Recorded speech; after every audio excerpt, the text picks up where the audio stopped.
stick around for Tom and Gerry here on Pop Culture Minefield.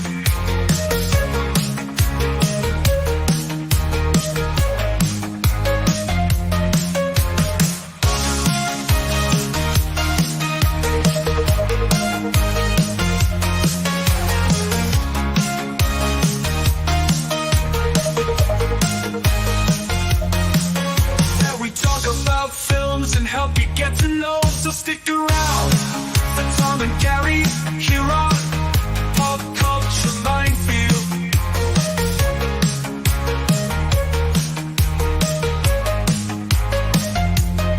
So stick around for Tom and Gerry here on Pop Culture Minefield.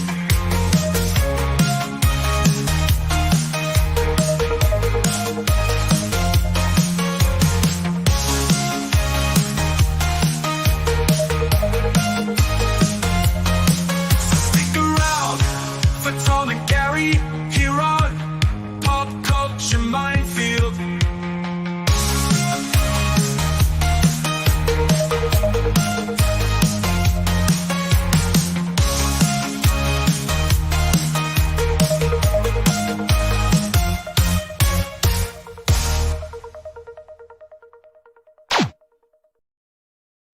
Hey guys, it is the beginning of another Tom and Gerry show. Tom is running behind. He just finished with Salty Nerds, so he'll be here as soon as he can get here. Plus, he may have to leave a little early today because he's also going to be with our buddy Culture Casino. But we're going to get as much trivia out of him as we can once he gets here. And so we're waiting. We had a little delay there trying to get the show started because I'm trying to upload files. So sorry, guys, 10 minutes late. We got Anima here. We got Martin here, who are chock full of trivia. Anima watched the movie and just fucking loved it, or so she told me. I'll hold my ears and you can tell everybody. Did you like the movie? I liked it the first time, you asshole. We watched it when I was still living in Croatia. That's how long we've been planning to talk about it. So yeah, we rewatched it yesterday. It's such a trip. Yeah, I love the movie. I love Beetlejuice, and you know, it's of all the films Michael Keaton's made, it's his favorite too.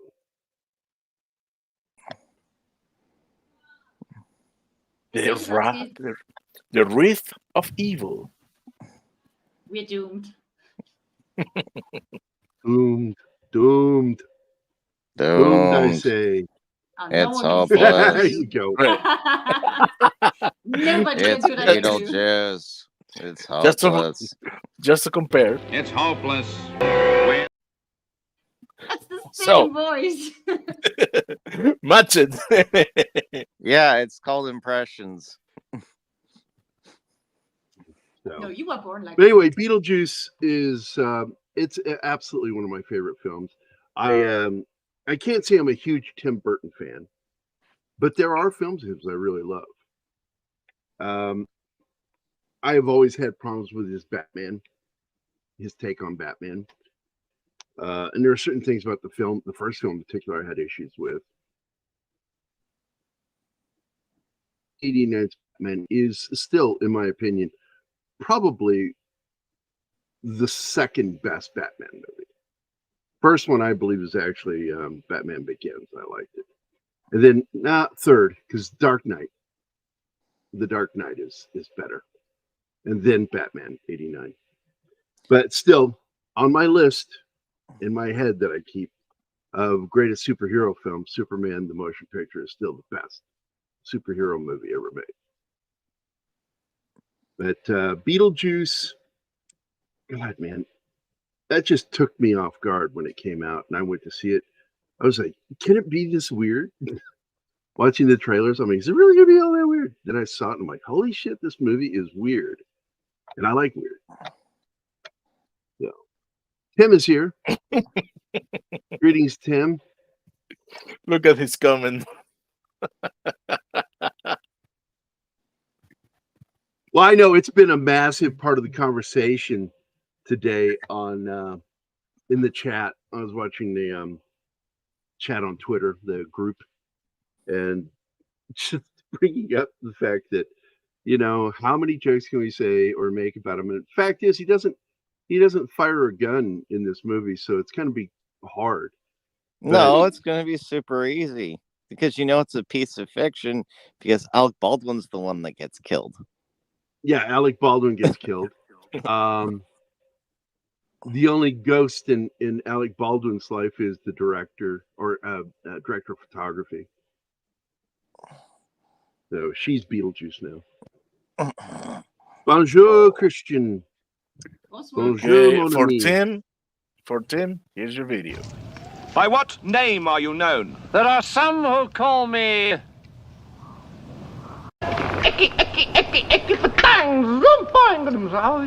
No, now go away or I shall taunt you a second time.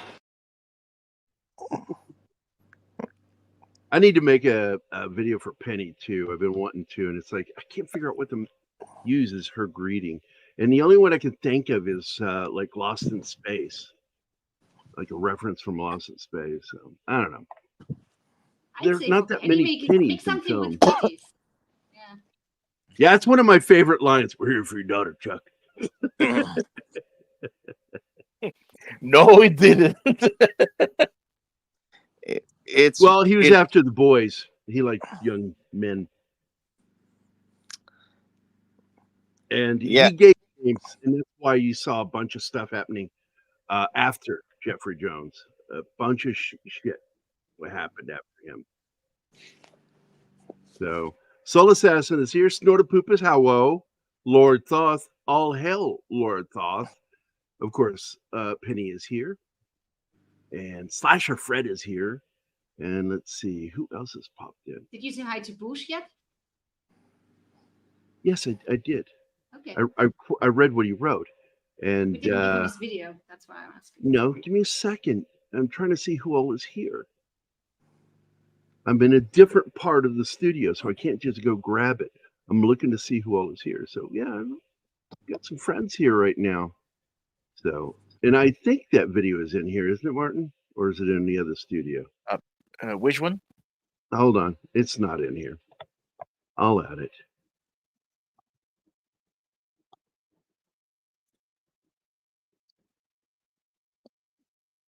Find it.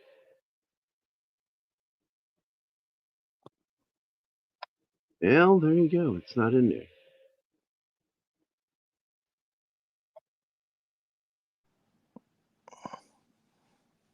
Yes, it is Slasher Fred. It's awesome. What is? Oh, hey, Snorties. Hey, Snorty. Uh-oh. You angered Bush by not saying hello. Who did? You.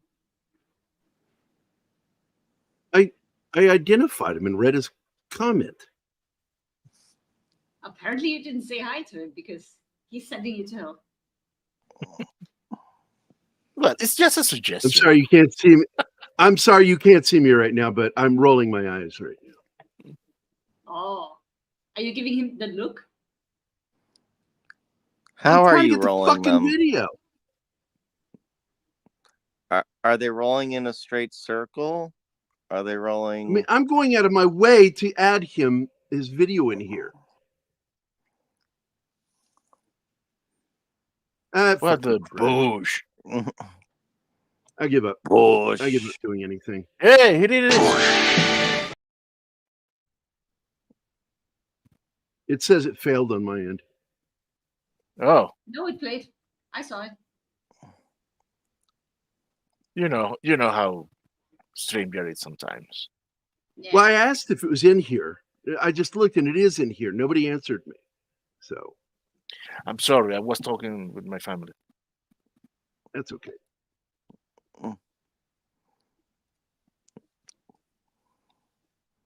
My favorite Tim Burton movie is the original Frankenweenie, the short film. Yeah. Ed Wood for me. I never watched the remake. I loved the first short film. So I'll get into some funny stuff here, like the Geffen Company Hey, logo.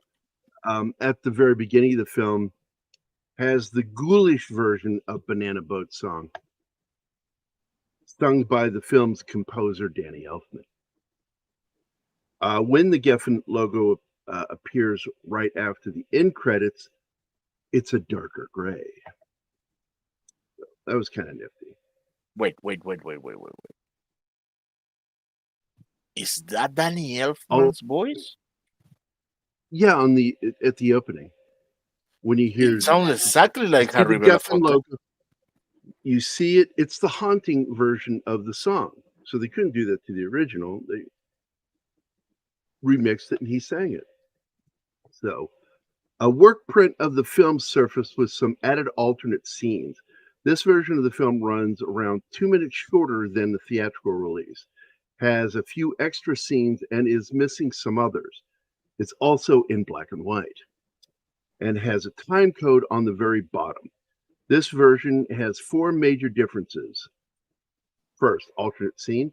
The scene where Adam attempts to leave the house after him and his wife die is different.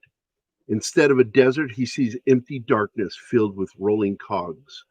Another additional scene, there is an added scene where Lydia is developing the pictures she took of Adam and Barbara, which makes no sense because unless they just don't understand how Kodachrome works, it self-develops.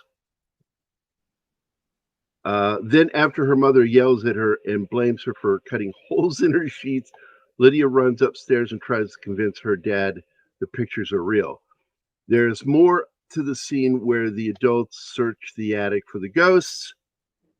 And we see the desert monster trying to eat Adam and Barbara as they hang from the attic window. Well, that's weird because it's still technically on the grounds. But yeah, I guess it's outside the house, so they should have been tormented by one of the worms.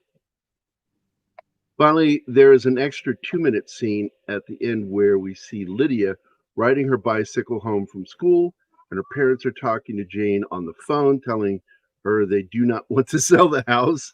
Lydia's dancing scene is shorter in this version, and there is no scene with Beetlejuice in the waiting room. The film ends with the final exterior shot of the house. Oh, I like I Beetlejuice think- in the waiting room. No, That's fun. we needed that. Yeah.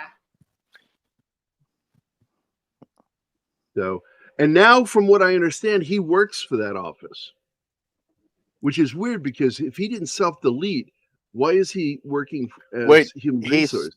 He No, starts he his wo- own. No. He Oh, used is to work that for what's them. going on? Remember, Beetlejuice was the assistant. Oh, she of said he was a Juno. partner. She says he was a partner I had. That's true. So he must have self-deleted. And most probably in a very stupid way because Oh, yeah. Beetlejuice is Could have not been an very accident. right. Yeah. Absolutely. Okay, you get that. You get that one. I'm going to give it to you right now. Here you go, Bronson Wright Wolf. You've earned this one. I love how he starts talking with normal Michael Keaton voice. Michael Keaton voice. Oh man.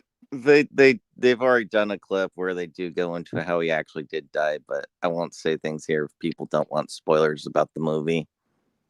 Yeah, no spoilers. I'm looking forward to seeing the new Beetlejuice film.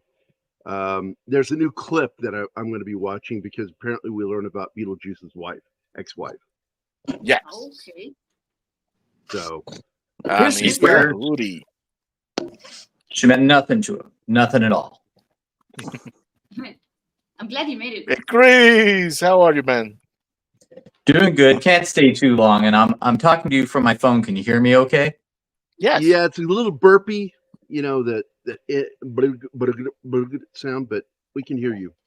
Okay. Yeah. Like I said, I'm actually using my computer for animation right now, which is taking up all the processing power. Yeah, I love this movie, and talking about those deleted scenes, Gary. For me, I wouldn't have liked to see him walk out into a void. Walking out onto the sand dunes and those weird stop motion worms, for me, that was kind of like emblematic of the conflict between their country by these really like, uptown artsy posers, because those sandworms do look like her art. And then, what's the climax is the art coming to life and attacking everybody. So I thought that Saturn scene really kind of, it's like the anxiety of like small town country life being moved in on by big city twits who can no longer take the encroachment. Yeah.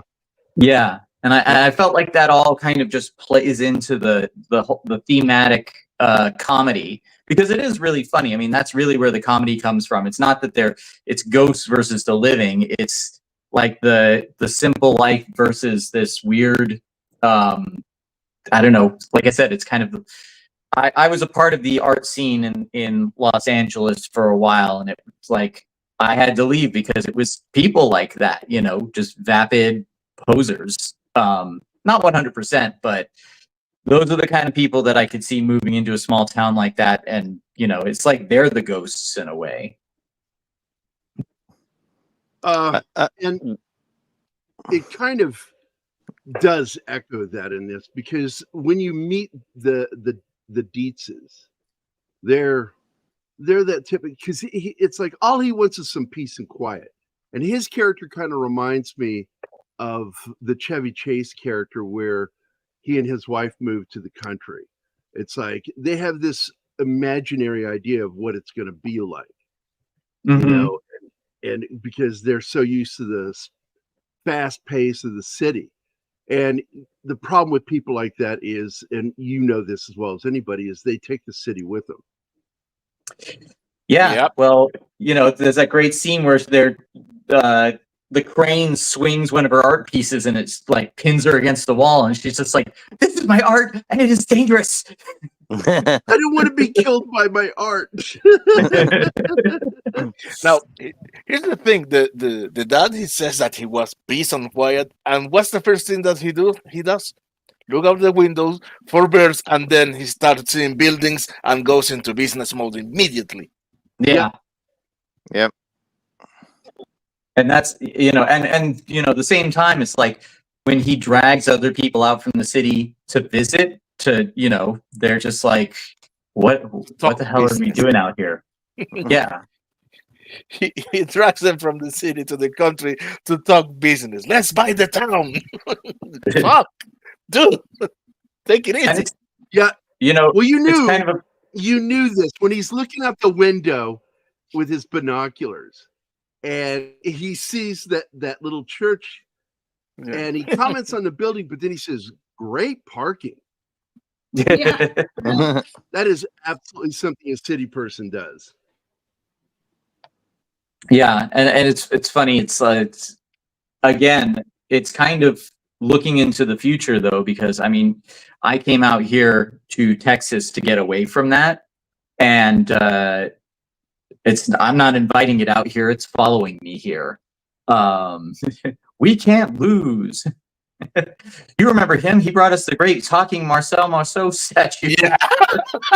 Oh my God. Would you, as a fan of Mel Brooks is the first filmmaker to make the perfect joke with Marcel Marceau in the movie Silent Movie. Nobody talks in the film because it's a silent film except for Marcel Marceau. He says, because he like goes like that, Mel Brooks does, and you see the writing, "Will you be in my film?" And then it cuts back to Marcel Marceau in Paris saying out loud, "No." And it hangs up on him. So 2 great Marcel Marceau moments in film. One of these days we got to do my favorite Mel Brooks movie. Outside, well, I say favorite. My favorite is Young Frankenstein, and then there's the producer. But I also love High Anxiety, which is the big Hitchcock parody. I will sing that song. Just walk around the house. High Anxiety. You win. I fucking Really love- funny part about this movie too, in hindsight, the three major credits are not in the sequel. All the quote leading actors not in the sequel.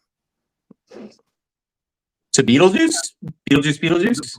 The Baldwin, first three credits. Jenna, Yeah, and Jeffrey Jones are all absent in the new film. yeah. Well, some good reasons for that. Well, they're going to say that they eventually moved on with Baldwin and Gina Davis. Yeah, And oddly, for some reason, Jeffrey Jones' character is killed off, but is not a ghost. Yeah, that's a weird way to start it off, but maybe he doesn't die in the town, so he's a ghost in New York or something like that. Let's hope so, because that'll bug me if he Yep. died in the house and he's not a ghost. And the truly terrifying thing, we start with Alec Baldwin. Truly terrifying movie. well, you know what though? I heard he's remaking a John Wayne film, The Shootist. I will say this though, again, it's the genius of Tim Burton. You know, he was successful with Pee-wee's Big Adventure, and then he got this movie, and he really leaned into his wheelhouse. You know, this is a story that is, you know, he's an effects director, which is actually very rare, especially for that time. Most directors are really afraid to deal with special effects at that time. But when you see, you know, it's based on his artwork, his aesthetic. But when you see, like, there are these brilliant animation tests for like the stop motion scenes where they pull their faces into weird shapes and stuff. They had hand-drawn animation pencil tests of that to see how it would stretch and work and translate into that. And then the whole idea that the movie opens up with a miniature. And there's a lot of miniatures in this movie. There are miniatures of both the interior and exterior of the house in real life. And I'm wondering if he was thinking, like, can we get away with this? And so playing into having an actual miniature on the table that they could, you know, then make bigatures, like the set pieces of like the foam like inlay of the miniature and that sort of thing. I thought that was really fun and clever. You know, or with the fly, like the puppet fly, and he's, you know, Beetlejuice is trying to coax him in, and doing the voice for the bug and like, help me. Like, there's a lot of zany stuff that plays into the effects, which is one of the things that made this movie so much fun for me. Well, this movie does what, and you have to do it right, but it follows its own logic, and it's wonderful. And it does stick to its own logic, though. Yeah, Doesn't cheat. that's the thing I like about Tim Burton is he builds you know, his own little universe, and then he creates rules and he sticks to them, and that's essential because this film wouldn't have worked if he tried to be overly realistic about anything.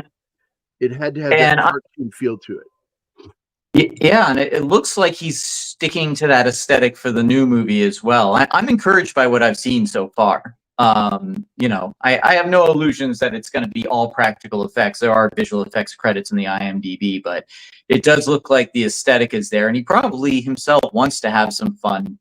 You know, there's the trailer, he's getting shown the picture, like, have you seen this woman? He's like, I've never seen her in my life. And then, you know, he does the whole like that's definitely like a full-size Michael Keaton puppet that they just had like unfurl the tongue and the eyes bulge out. Like, that's fun stuff.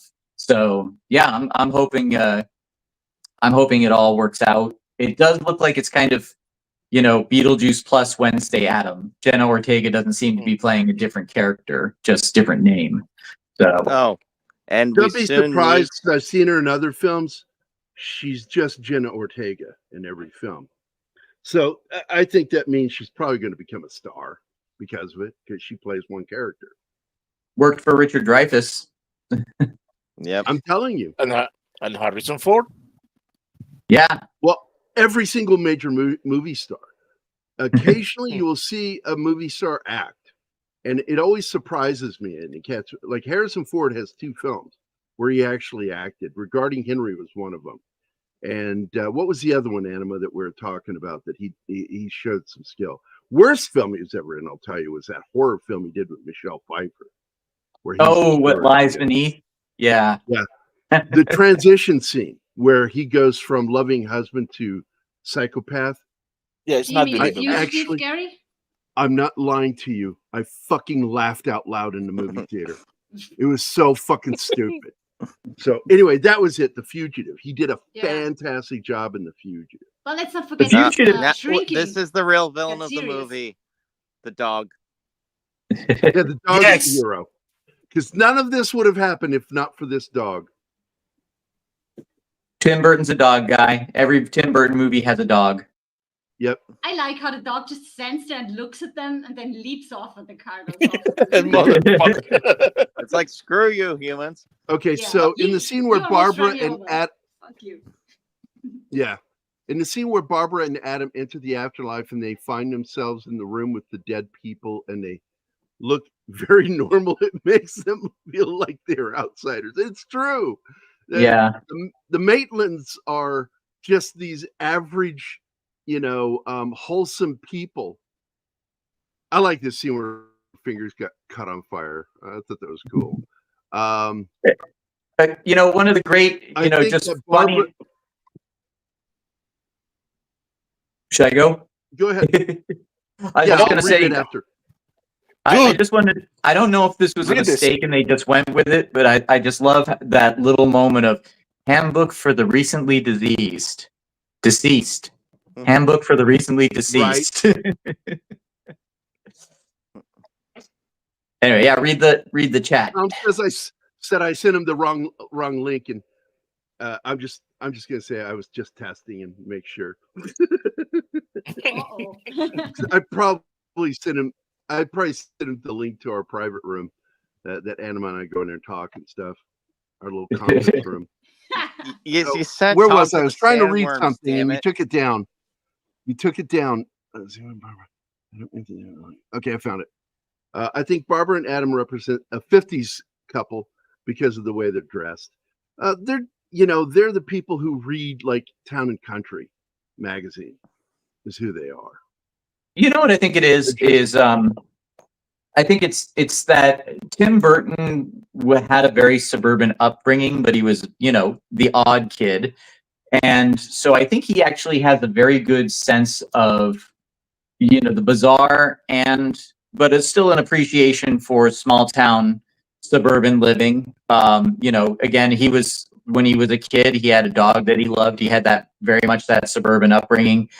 He had his odd side. And I think he's kind of lived in both worlds and lovingly makes fun of both, which I think really, there's a lot of Tim Burton in this movie in terms of not just his aesthetic, but I think his own values.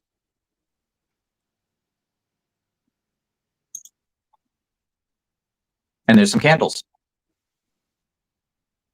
Yep. What's this one? Hey, that is why I won't do 2 shows a night. Oh no, you gotta read like this. And that is why I won't do 2 shows a night. I won't do it. Well, what do we have here tonight, kids? Well, we have the Maitlands. I see they've had enough exercise for tonight. Probably the best role to have on a movie. You have like 17 minutes of screen time. You get to chew the scenery up, and everyone remembers you more than the 2 actual leads. Yeah. Well, the movie is called Beetlejuice. He's kind of like the shark or the dinosaurs in Jurassic Park. Didn't they just have 12 minutes of screen time? Something like that? But you know who doesn't? Tom from Midnight's Edge. Welcome. Hi, Tom. Hello. Hey. Is it just me? Yeah, or I is sent you everybody's the link mics to all our private. crackly? Yeah, it's Chris. What the fuck is that? Tom Connors of Midnight's Edge and Midnight's Edge After Dark. He's got news for you. My intro.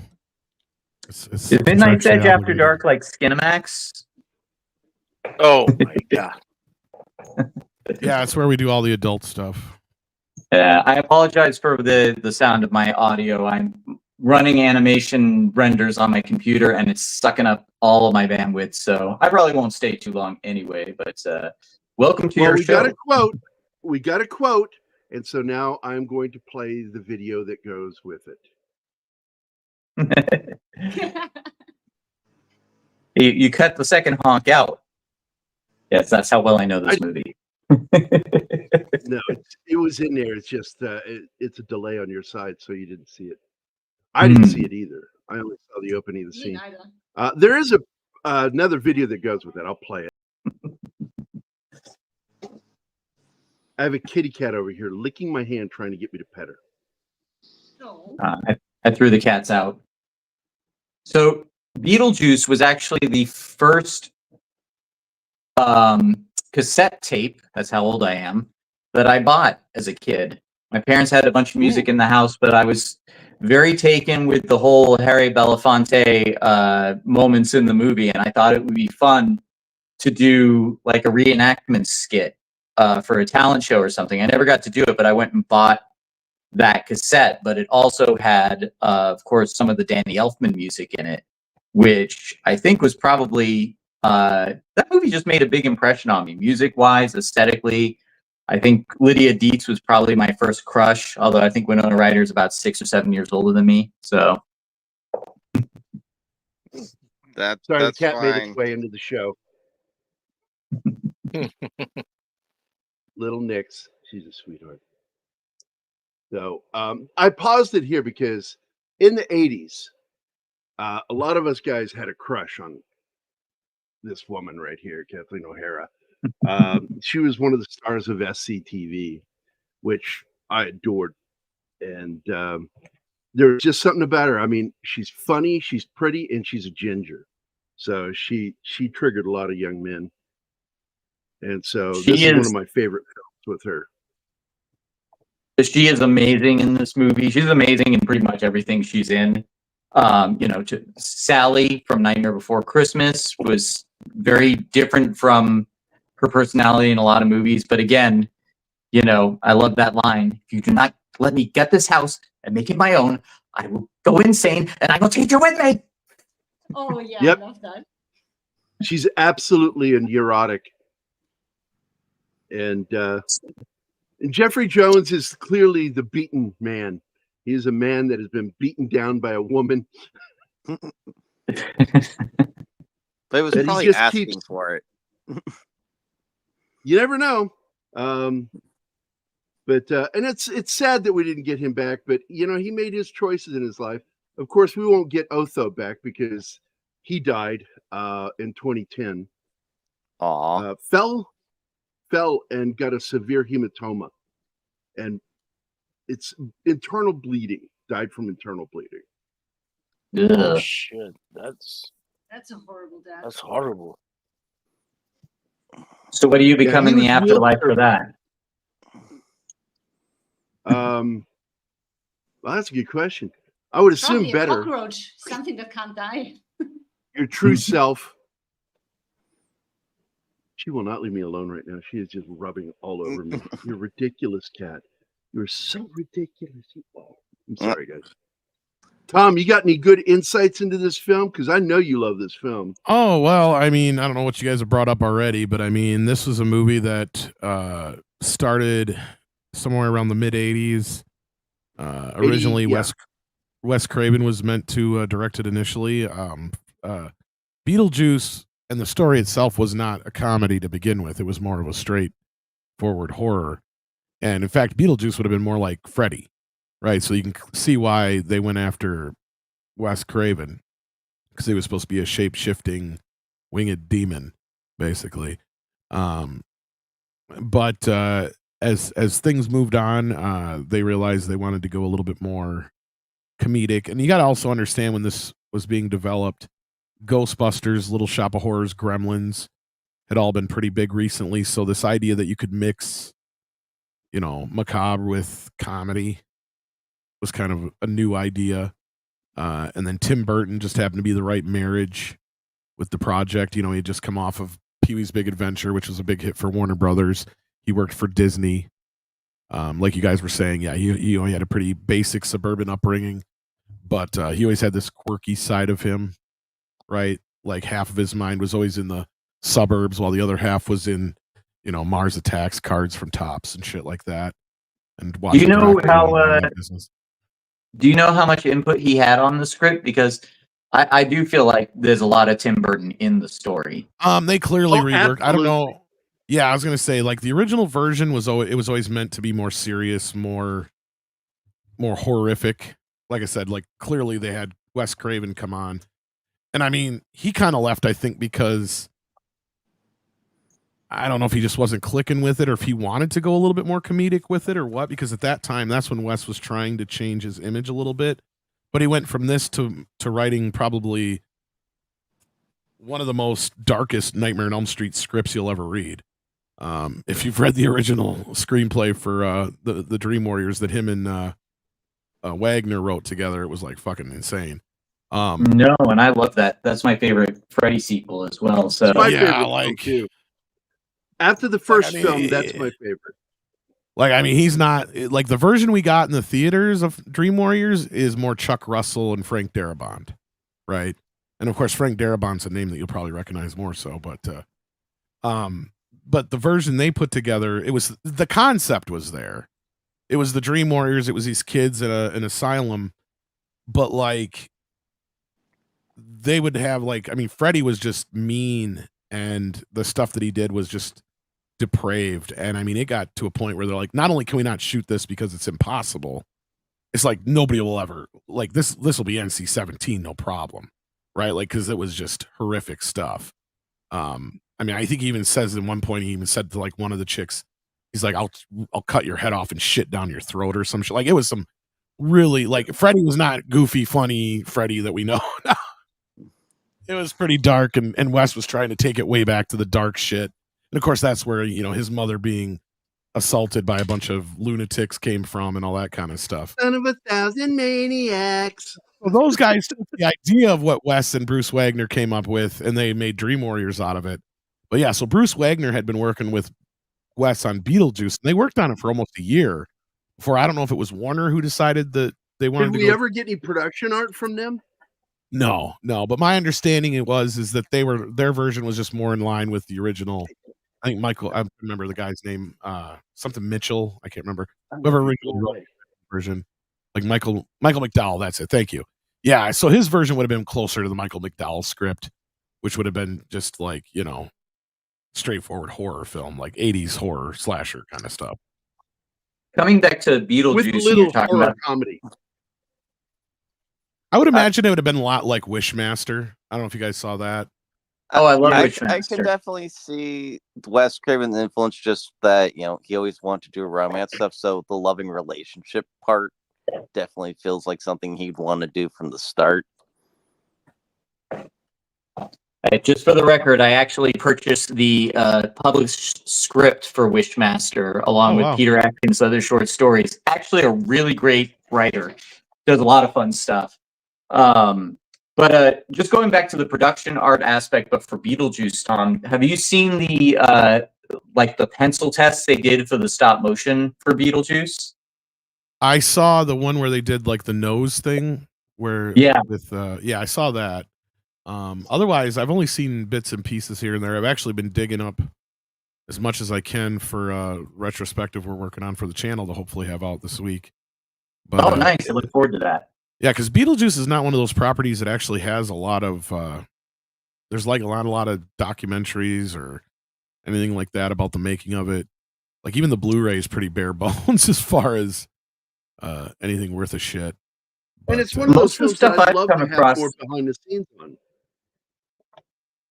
Yeah, it's weird. Most of the stuff I've come across about Beetlejuice's behind the scenes was actually from other behind the scenes material from other Tim Burton movies where like other people that he's worked with will reference it or talk about some weird little thing they did. But I mean, I'm just a huge fan of miniature sets. And I loved, again, this, we did bring this up before, but I kind of have to wonder if Tim Burton kind of tied that tabletop miniature in the attic into the movie to kind of blend it with the miniature aesthetic of the rest of the movie, because there are miniatures in there that you don't realize are miniatures, like interiors of the house and exteriors of that house. That's all pretty much that house. That bridge, I think, was a miniature as well. I don't know if they did that whole thing for full size or if it was forced perspective. But this just is so many fun practical effects in it. Now, this scene, I wonder how they did. Like that probably did really crash right through next to him and scare the crap out of him. Yeah, it's a funny moment, and she's down below. His wife Lydia is down below, and it lands right in front of her and pins her against the wall of the house. She goes, "This is my art. It's dangerous. I don't want to be killed by my art." I don't want to die Well, like this. And yeah, I mean, I don't know how much changed between, as far as like I know the Dietzes and the Maitlands were much different in the original version. Like Beetlejuice was more of a, like I said, he wanted to actually kill the Dietzes, right? Like that was his goal. So like I Well, mean, because he's lonely in the afterlife and he wants to bring more into it. He even says it in the film. well, that I don't know. Again, and I don't know what made it from one version to like this version to me feels like, yeah, like Tim Burton's people ran amok all over it, trying to rewrite it and reform it into what it is, and it's genius. I mean, what it became. I mean, look, you can't deny the impact the film had. I'm sure it was a bigger film than they ever expected it to be. I mean, there isn't a piece of merchandise since 1988 that Beetlejuice hasn't been a part of.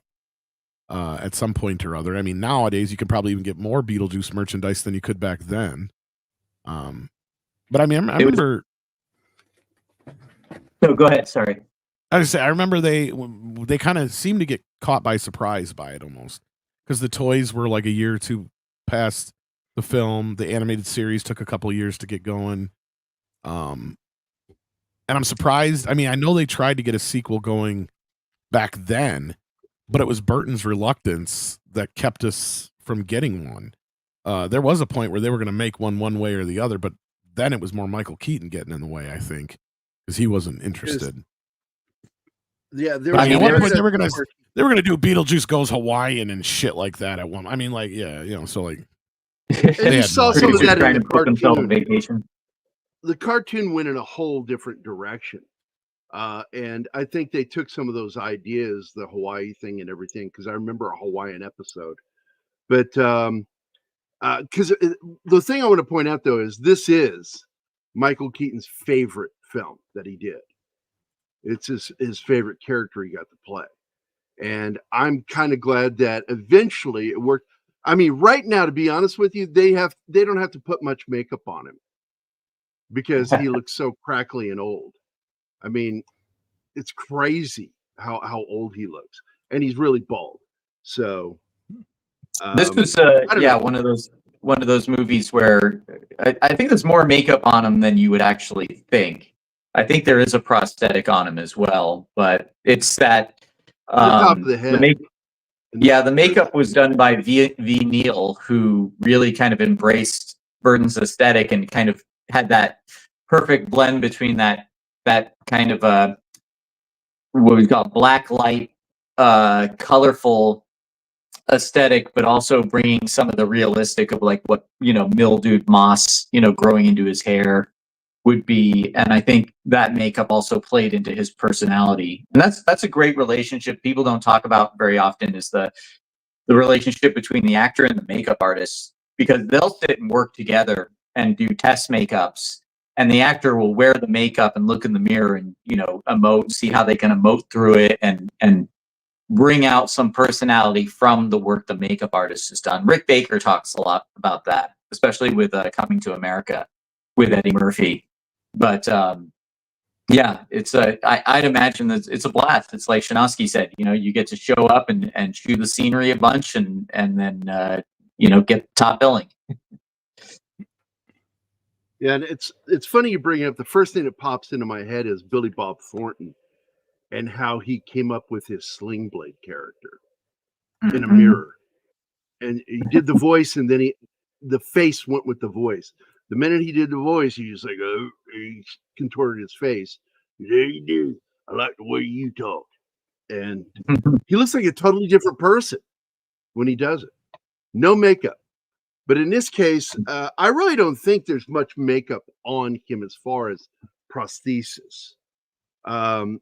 It's mostly his face. He's got the teeth implants to make his teeth look fucked up. But absolutely. He just owns his character. And by the way, it was the scary moment in the film where many of us said, because it was this film and Clean and Sober that made me realize he could be Bruce Wayne Batman. Those two performances. Oh, here's the parking comment. Nice parking. So I got to play that real quick here, by the way. What are my qualifications again? And scary. That is such a great scene. Because he goes totally Michael Keaton. He becomes Michael Keaton for a moment. Did he actually attend Juilliard? That's the question. Oh, I don't know. But he starts talking like just himself. And that was kind of a funny moment. This chick's funny. I wouldn't have had my little accident. So, and then there's this one. That's always a great visual gag. Just show from the other side. When he does the jerk off thing, I fucking lost it in the theater going, oh my God, this is not a kid movie. No, definitely not. Especially with...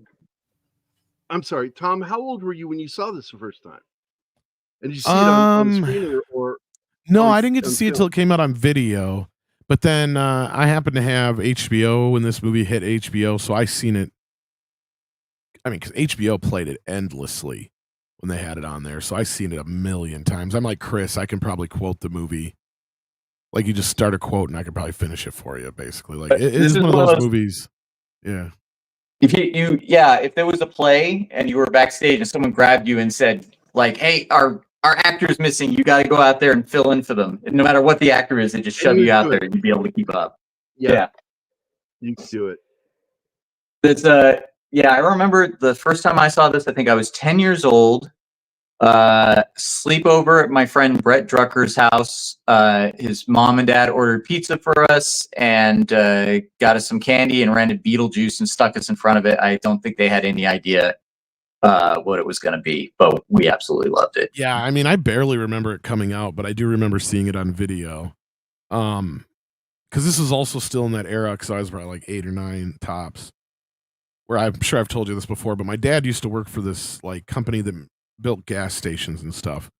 And they were one of the first places in our area that rented out videotapes.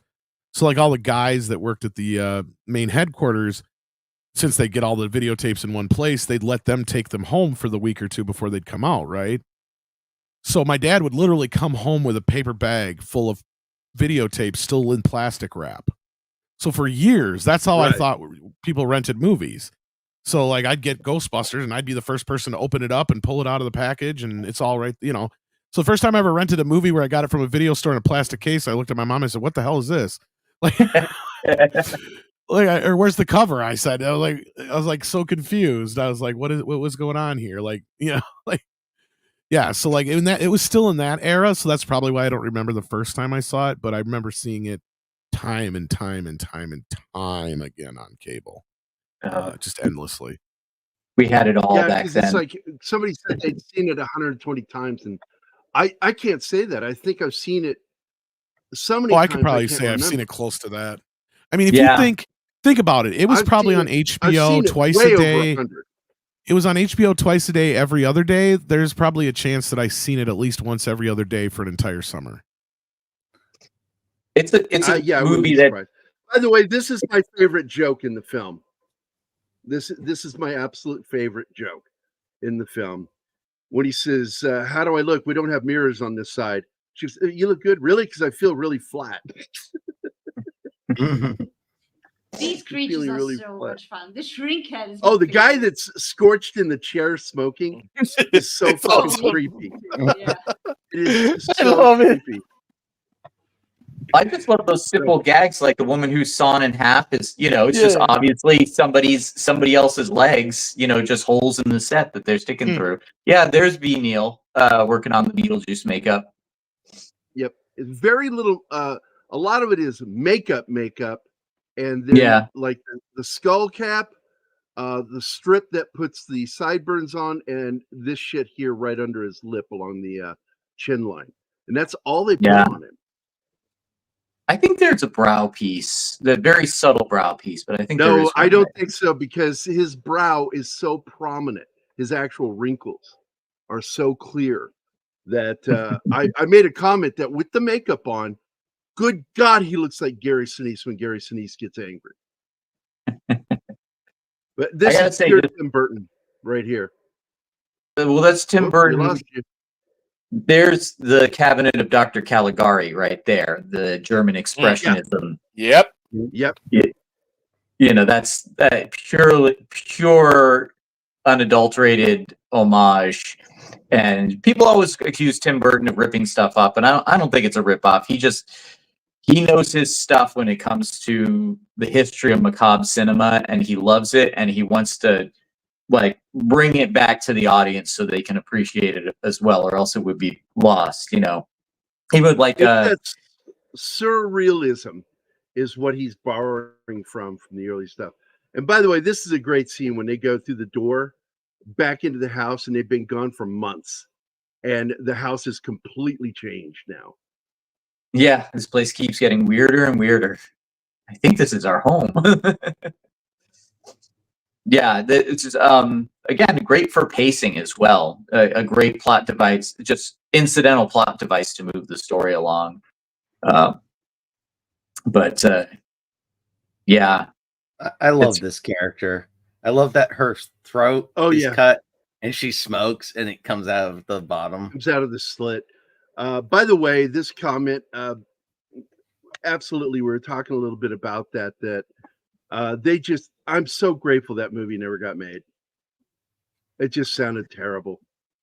I think I have high hopes for the sequel just because it's obviously they kept putting it off and putting it off and putting off, going, I don't think there should be a sequel. I don't think there should be a sequel. And then I'm not saying that this sequel is going to be, as good as the original, but it seems to me like everyone's kind of happy to be back. Maybe some of it's on the strength of Wynona Ryder's resurgence with Stranger Things and Michael Keaton kind of having a resurgence as well. But, it does, again, the aesthetic seems right. I absolutely love that scene where he goes, I swear on my soul. And then he catches fire and goes, oh, that gives me hope. So, it seems like something that would be fun to take the family to see in the theater. Yeah, don't even say his name. But this is where she brings something up that I never thought about before until today. First time I ever really thought about it. That when she said that she had worked with him and he was a partner, I went, oh my God, that means Beetlejuice self-deleted.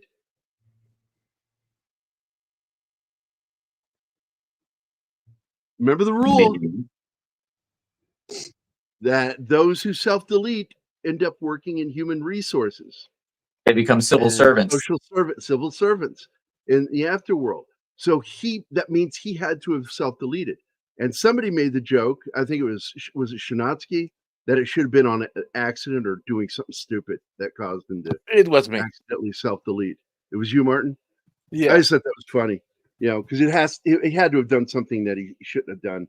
Drive away from a pump, leaving the nozzle into the car. Oh God. Maybe they'll visit it in the sequel. I'm not gonna say. Well, it makes sense because in the sequel, it shows that he is either working for or has opened his own office in the afterlife for civil service. As far as I can tell, it looks like he opened his own office. And he's got little head, the shrunken head guy working for him. Yeah, because he's ordering people around in the office. Bob? So. Did he call him Bob in the trailer? I can't remember. Yeah, Bob is the name of the main one. Yeah. Which takes you back to Batman. I wonder if he's taking over Juno's job. Yeah, it's hard to say because he is basically, him and Juno have the same job. It would make he's sense. His old partner. They're used to former partners. Remember? Yeah. No, he was her assistant. Oh, whatever. Yeah. Was it assistant? Okay. I do admit I want the sequel to start with him in the waiting room. I have a feeling that's how it's going to start. He's new, so because that was one of the posters, and I have a feeling that's how it's going to start. Yeah. What was it? I missed what he said. The number. I said the way I want the sequel to start He's still in the waiting room, and it finally gets to his number. It's like you go there and you go 38 years later. That would be really good.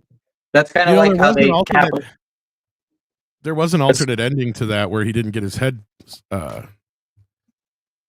squished, but he was there with the father of the guy that's outside of the pharmacy. So he's stuck there listening to him tell the same kind of stories as the guy. Oh my God, I would have loved that. It just There's actually I haven't seen it, but there is an image of it out there somewhere. But yeah, he came in and just here it is. I found hair down to his goddamn shoulders and said, "Just trim it a little." Just the barbershop guy. That's what it was. Yeah, not pharmacist. Yeah. No, I knew who you meant. So yeah, instead he's sitting next to the Oh old my God. his dad. Yeah. I would have loved that. Oh my God, I wish they'd done that instead of Shrunken Head. That's fucking great, dude. That's what I'm saying. It's really tough to find stuff about this movie. Maybe we'll By get the way, more. I saw somebody mention who said it, Martin, that brought up the fact that the young Hispanic actress that plays the secretary that wish she had known that before having her little accident. That is the girl that played Carmen in the Soul Assassin. Well, Soul Assassin have the I meant doubt, to address that earlier and I forgot. A couple of alternate titles for the movie before they decided finally on Beetlejuice, or they weren't so sure Beetlejuice was going to work. House Ghost is what the studio wanted, and Tim Burton joked that Scared Sheetless should be the name. Oh, Neither of those are good. Beetlejuice was perfect. No. And of course, I'm sure you all said this already. Michael Keaton ad-libbed 90% of his stuff. So. Yeah, I hadn't said that. But yeah, that's one of the great. So that makes this pretty much one of the most Michael Keaton roles. Like that's why he loves it too. So, and that's why I think they waited so long. I mean, I really don't feel like, and I'm hoping I'm right, because at first I was really not looking forward to this. But the more I hear about it, the more I hear them talk, I'm like, okay, maybe it was the right time. Maybe both these guys were into it. Because even Tim Burton in one of his most recent interviews said, yeah, I haven't been myself for years. And he basically said, he became a Disney slave in so many words. And that's encouraging. He felt like this movie got his juices flowing again, not to be punny, but yeah, and I hope that's true because he has not been the same guy for the last 20 plus years. Well, you got paychecks. I mean, hundreds of $1 million will kind of change. Well, I have a theory to that. My quick theory is that every director or almost every director that eventually turns into a cash-in director has had a movie that they did that was very personal to them that did not perform well. And once that happens, they basically just start going through the motions and just turning it in for a paycheck, right? And I think that movie for Tim Burton was Mars Attacks. And it was funny because, Chris, you were talking about this earlier, and this is where I said, I think that you're right, that Tim Burton's upbringing was, half of his life and world was in this happy, suburban, colorful lifestyle where the other half of his brain all the time was shoved into Tales from the Crypt magazines and going to see sci-fi marathons at the theater and digging through Topps Mars Attacks cards. Because you can tell that movie is him just kind of going bleh, with all that shit. You know what I mean? And I don't think it was received the way he wanted it to. It went up against Independence Day and got destroyed. And I think ever since then, he's kind of been licking his wounds. Like the only movie he did post Mars Attacks that felt like it was a Tim Burton movie would be Ed Wood and Big Fish. Those are the only two movies that feel like, Big now Fish. those are the only two Big times Fish where you're like, was okay. the last good film he made. Yeah, exactly. And that's the other thing is that's the last good movie ever made. Otherwise, from Planet of the Apes onward, it was just garbage. Yep. And Sleepy Hollow might be the only other exception. Yeah. Totally agree with you. Oh, I wasn't big on Sleepy Hollow. It's I've not tried great, to like but it's that one of the movie. few. It's one of the few that still feels like a Tim Burton-esque kind of movie, but otherwise it's like, who the fuck is this guy? Because he sure as hell ain't Tim Burton, right? Like, it's, For me, I'm encouraged by that as well because I mean, I think what kind of reinvigorated him was probably doing the Wednesday series because I think so. he got to break away from Disney, and it sounds like him and Jenna Ortega really kind of got on like a house on fire doing it because she wanted to stick up for Wednesday, and I think probably him seeing her do that, her like fighting back against the writers and going like, no, I want this to be the character, not your bullshit. Well, we lost probably why she's in this movie too. So he's having internet issues, so he's going to pop in. But no, I agree with you there, and I'm sad that we never got an Addams Family movie out of Tim Burton, an official. I agree, and because I feel really, because if you look back at what the first two films were, they were clearly Tim Burton-esque movies. Well, I think it's because he stole, or I think. If I remember what's right. his name that did Chili Palmer movie? Well, what's his face? The director, I think, stole Bo Welch. Yeah, Sonnenfeld, I think, stole Bo Welch from him. That's why. Bo Welch is why Tim Burton shit looks like Tim Burton shit. That's the other reason why he hasn't quite been the same. Is since he lost Bo, like Bo went off and he went from working on and he directed that Cat in the Hat fucking movie, and that kind of killed his career. So like all the design and stuff that's part of Beetlejuice, like yes, half of it's Tim Burton's vision, but the other half, like the production design, is all Bo Welch. He did the Pee-wee's Big Adventure. He did this, he did the Addams Family movies, I believe, unless I'm wrong.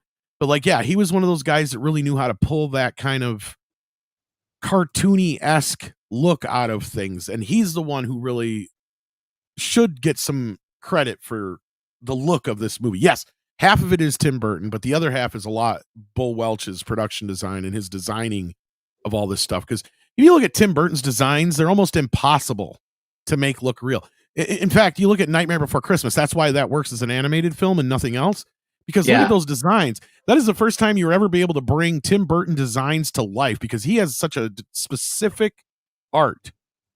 Like, I love his version of the penguin, but if you look at his original cartoon drawing of the penguin, it's like, wow, they went from that to what we got on Danny DeVito on screen. That's a big leap, right? Because like his drawing is like, just like this little guy with like, he looks like, what's his name, Gru or whatever from Despicable Me. Despicable Me, yeah.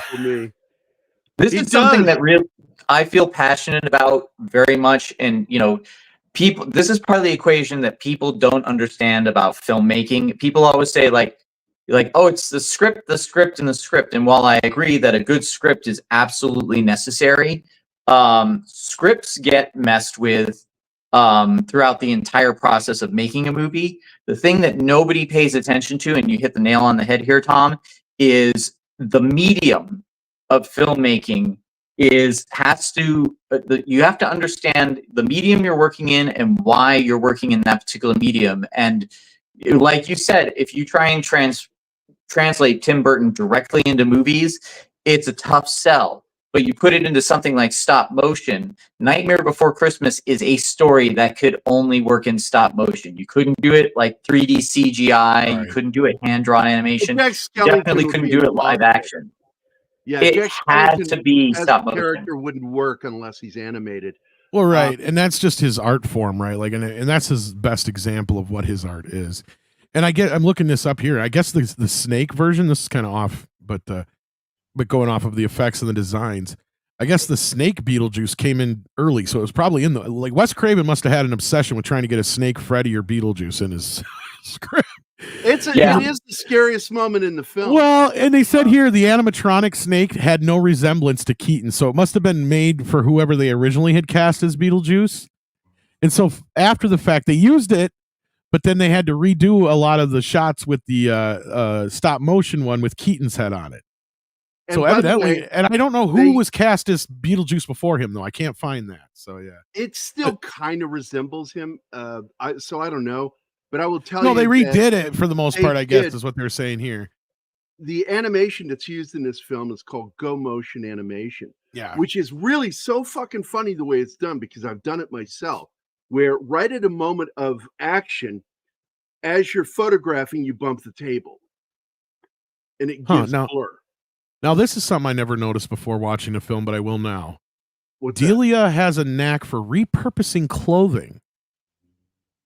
Okay, so anything that Charles wears in a previous scene, she is wearing in the next scene. Okay, Delia Wait, wears a really? red. I never noticed Yeah. that.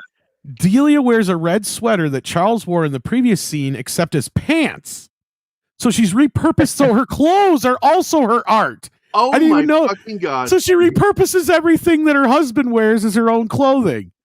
That's just something they must have left out. Like, it's just kind of a, like, that's what I love about the amount of detail that went into this. Like, they don't seem to pay that much attention to this kind of shit anymore, it feels like. These are one of, it's yeah. so fucking sad. I do want to point out, though, this is a cool bit of trivia for this, because I'm a big Catherine O'Hara fan. I fucking love her. And she met her future husband because of this film. And in fact, it's Bo Welch, by the way. You brought him up, Bo Welch. While Bo Welch was working on this, they were coming near the end of the shoot, and Tim Burton had to prod him because they're friends. And so he knew that Bo had a crush on her. And he says, well, shoot's about to end. You better ask her out. And they're still married to this day. I'm just going to say this. I gotta run because my phone's about to die, and I'm actually neglecting some work here. But I really wanted to jump in because I love this movie, and I always appreciate you guys having me as part of the conversation. But just going back to what you said, Tom, these details are so important, and I think you're right. It's a fundamental thing that's missing from a lot of movies these days because you usually don't notice them when they're there, but you feel it when they're not. The film just doesn't feel as rich. Yeah. It doesn't feel as full.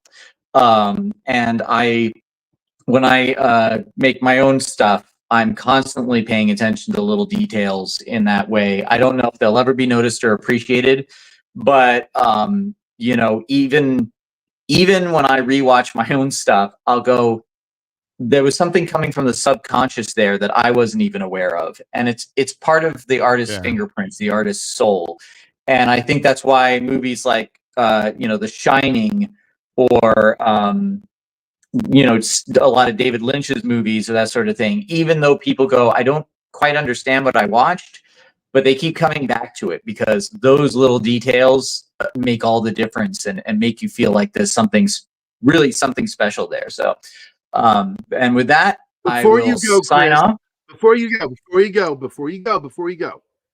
I wanted to point out something that's important to what you're talking about. Is it's referred to as the art of filmmaking. But more importantly than that, every single form of art in the world, it doesn't matter, sculpting, drawing, painting, animation, design, production design, storyboarding, no bit of entertainment in the world uses every form of art in the process of making it, and that's a film. That is why film to me has always been so wonderful, because it utilizes the music, every form of art there is in film. I agree, and this is really something. Realize that. This is why when people say the purest form of filmmaking is silent film, I'm just like, bullshit. It's that's pretentious nonsense. There's so much wonderful stuff that's done with sound that contributes to it. I love seeing, and it's a medium that, with new technology, I'm big on new technology. We continue to push, and in some ways people go like, oh, new technology is making things worse. It's not that it's making things worse. It's that we have people who are afraid to engage it beyond what its basic functions are, to push it in ways. And we have lazier people. That's the problem. And the purest form of filmmaking is Evil Dead 2. First of all, they're non-creatives. It's not just laziness. It's non-creatives working in film because they're activists and they want to get the word out on something. They don't give two shits about the art. So my final word, because my phone is about to run out of battery, but I love the 3-hour making of Aliens that comes with the old box set. And my old boss, Alec Gillis, told a story about them trying to chide James Cameron for the reverse photography techniques he was using during the facehugger scene. and James Cameron just like explained to him exactly how it was going to work, and it worked exactly like that. Just smacked them all down. And Alex said, "Yeah, James Cameron didn't really have any patience for limited vision thinkers." And I was like, "That's a phrase I'm going to take with me everywhere. Limited vision thinkers. We come up against them all the time." And that's, you know, Hollywood is suffering from executives that think they're creatives, and they just drown out everybody who actually is creative. But anyway, gentlemen and Anima, have a wonderful rest of the show. Have a wonderful rest of the weekend, and I hope I can join you for Big Trouble in Little China. Hey, don't forget, we got Evolution coming up, and we need Gillis for that. If he's back from his shoot, I will hit him up again. I know he said it was going to be a month, but yeah, I will keep on him on that, and you keep on me about that too. So, all right, everyone, have a good one. Oh, Thanks you know, so much. I like to be on you. Phrasing. Bye. Bye, Chris. Bye, Chris.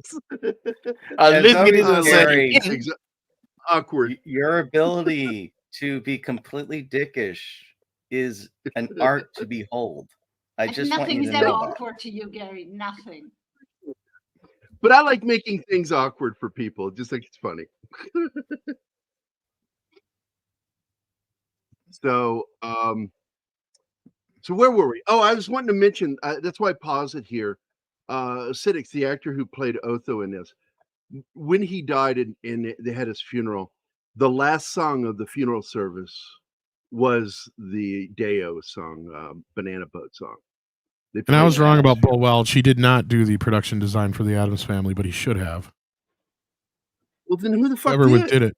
I don't know. Whoever did it was copying Bill Welch. Yeah, like that's what I was thinking. Even Men in Black has that Tim Burton. That's him. feel to Bill Welch did do Men in Black. That's Bill Welch. There you go. Yeah, that's why I thought they did work together. I'm just like, what the hell? Okay, maybe not, but yeah. So he just stole from Tim Burton, Whoever it was, which is fine. I think that's a great homage to great filmmaking, is when you borrow from somebody else who is great. There was once a Beetlejuice. Richard McDonald is doing his best. Bill Welch, evidently.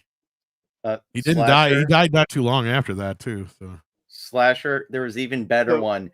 When the Ghostbusters thing closed down, they actually had a crossover show with Beetlejuice and Ghostbusters. I remember that. I've seen the video on YouTube. I've never been to the actual show, though. I'm going to point this out, too. You know that Beetlejuice is only in about 14, 15 minutes of the film. Yep. But his presence is so fucking strong, you feel him in every scene, even if he's not there. And it's he's like the weird Terminator. Everybody's always talking about him when he's not there, too. So, and I love this scene, by the way. And that's Dick Cavett, one of the second most Robert Goulet is in the scene, too. Robert fucking Goulet, singer, best known for Camelot, is in this, and he plays the investor, and Dick Cavett is her agent, and he has one of the best lines when he says, "Lydia, I'm your agent." And what does he say to her? That's the insult that he says to her. Flake. You're a flake. You have flake. always You've been always a been a flake. I love that fucking moment in the film. Perfect casting of Dick Cavett in this film. Okay, here's the deal. And by the way, when I saw the shrimp, they did not look real to me. And I'm like, what's up with the shrimp? Why do they look so weird? And then I figured out, oh, it's a hand.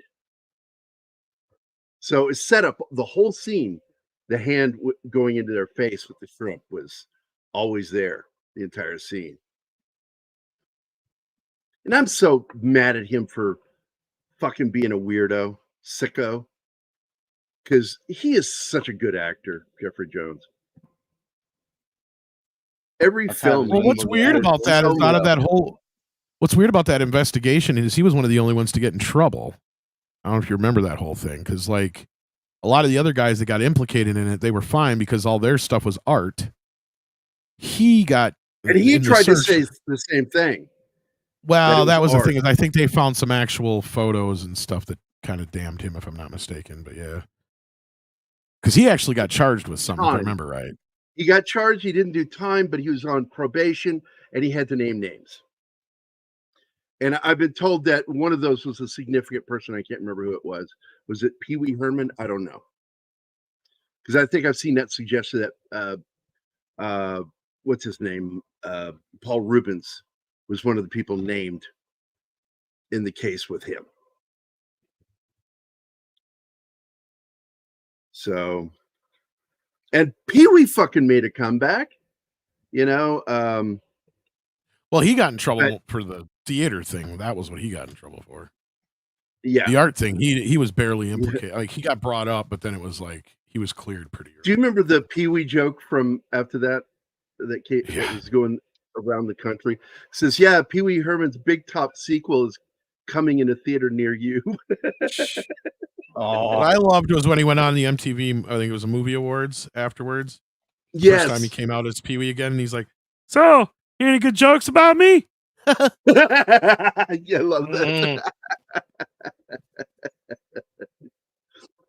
Oh my god! So this scene is great. I don't know who the dinner guest is. That girl on the left there is so weird looking, but she Yeah, looks clearly like somebody who would be friends with Lydia Dietz.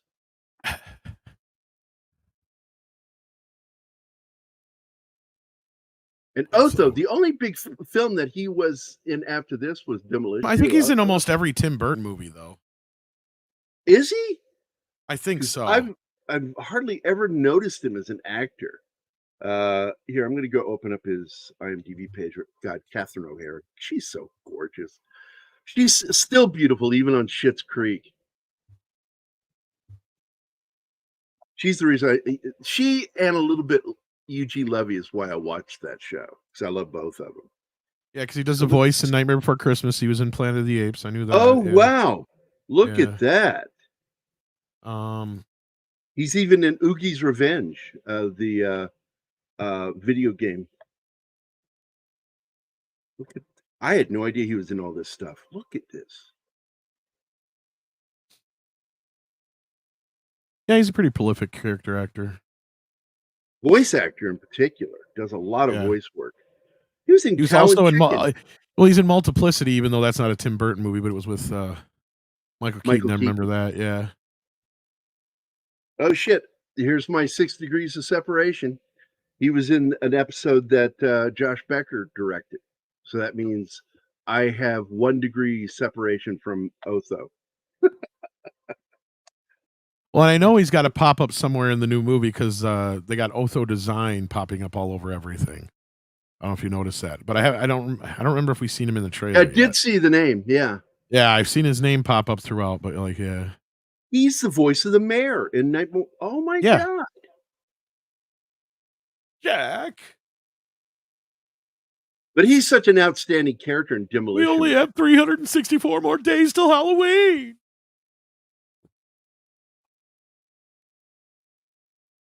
I'm looking at, wow, he was all over the place in the 80s. Wow. He was a solid character actor. Yeah. And he's so good in this film. I mean, he's kind of. Oh, this is like his signature performance. Yeah. He's kind of an anchor character because things can't move anywhere without him. He's the character that pushes things around. And that's what I appreciate. It's not used as plot, but instead allowing a character to do it. Oh, and yeah, I guess I was wrong. Ed Wood was before Mars Attacks. I thought it was after. For some reason. He was also in Heathers. So it falls more into my. Oh, I remember him in Sunset. Oh my God, yeah, he plays Fatty Arbuckle. Yeah, with Bruce Willis and Jim Garner. Yeah, the I love dates that bring him in, but everything that happens, especially towards the end, is because he's got an ego and wants to, show off. So before he did Beetlejuice, he did The Postman Always Rings Twice with Nicholson. He plays a customer in it. His second job was on Golden Girls, one episode. Then he was in a TV movie playing Mr. Barton at Student Exchange, 1987, and then Beetlejuice. And from that point forward, he made a career working with a lot of the same people over and over again. Oh, he's in Sleepwalkers. I hate that movie, but I also enjoy watching it. It's a terrible film, but yet I still enjoy watching it. I don't know what that is. Is that a pica? Guilty pleasure. No, that's just you Yeah, it's being just. weird, Gary. I think it's because what's her name is in it. Because I've always had a thing with her ever since I saw Ghost Story. What's her name? Alice Krieg. She Yeah, is and the such a original haunting. ending. The original See, ending that also still had. looks. Look at that. That looked a little like Michael Keaton, the snakehead. So this is what you're saying was the reshoot where they did the Yeah. sculpt to look like him. Yeah. Okay. And also, I guess Lydia would have died. Like, I don't think that's. It looks almost like Tim Burton. I wonder if they had Tim Burton cast initially. No, that mouth and nose really looks like Keaton. Yeah. Well, now it's. I think it's this. No, this is the stop motion one here. That's why. Yeah. Yeah. But like, yeah, I don't know how much we get to see of the other one if we don't. Because they I don't even know show if we the see actual it. sculpture in this. That's the one that Lydia is carrying at the end of the movie. She walks in and scares. No, the no, no, shit no. out of I'm talking about the original animatronic they used. her. Was Oh, built for the other actor they initially had hired, I would imagine, during the Wes Craven version. Because that's so what I they was had saying. to Is change that. They had to take it it must out have been anytime. in that because, like I said, that's what I was thinking. Like Craven had this thing where he wanted to put some snake monster in there, clearly, because he did the same thing with Freddy. Yep.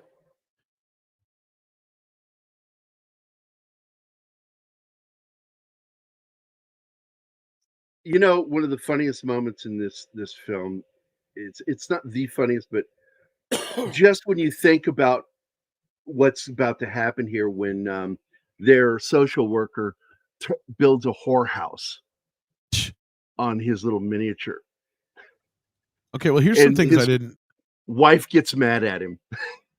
know, but I can't also confirm to. These are basically from IMDb. According to the producer, the original ending had Lydia dying in a fire and joining her friends in the afterlife, but they changed I it keep considering saying they Lydia, thought I the mean method. Delia. Yeah, they thought the So they were going message to kill her. was wrong. Yeah, and Yeah. then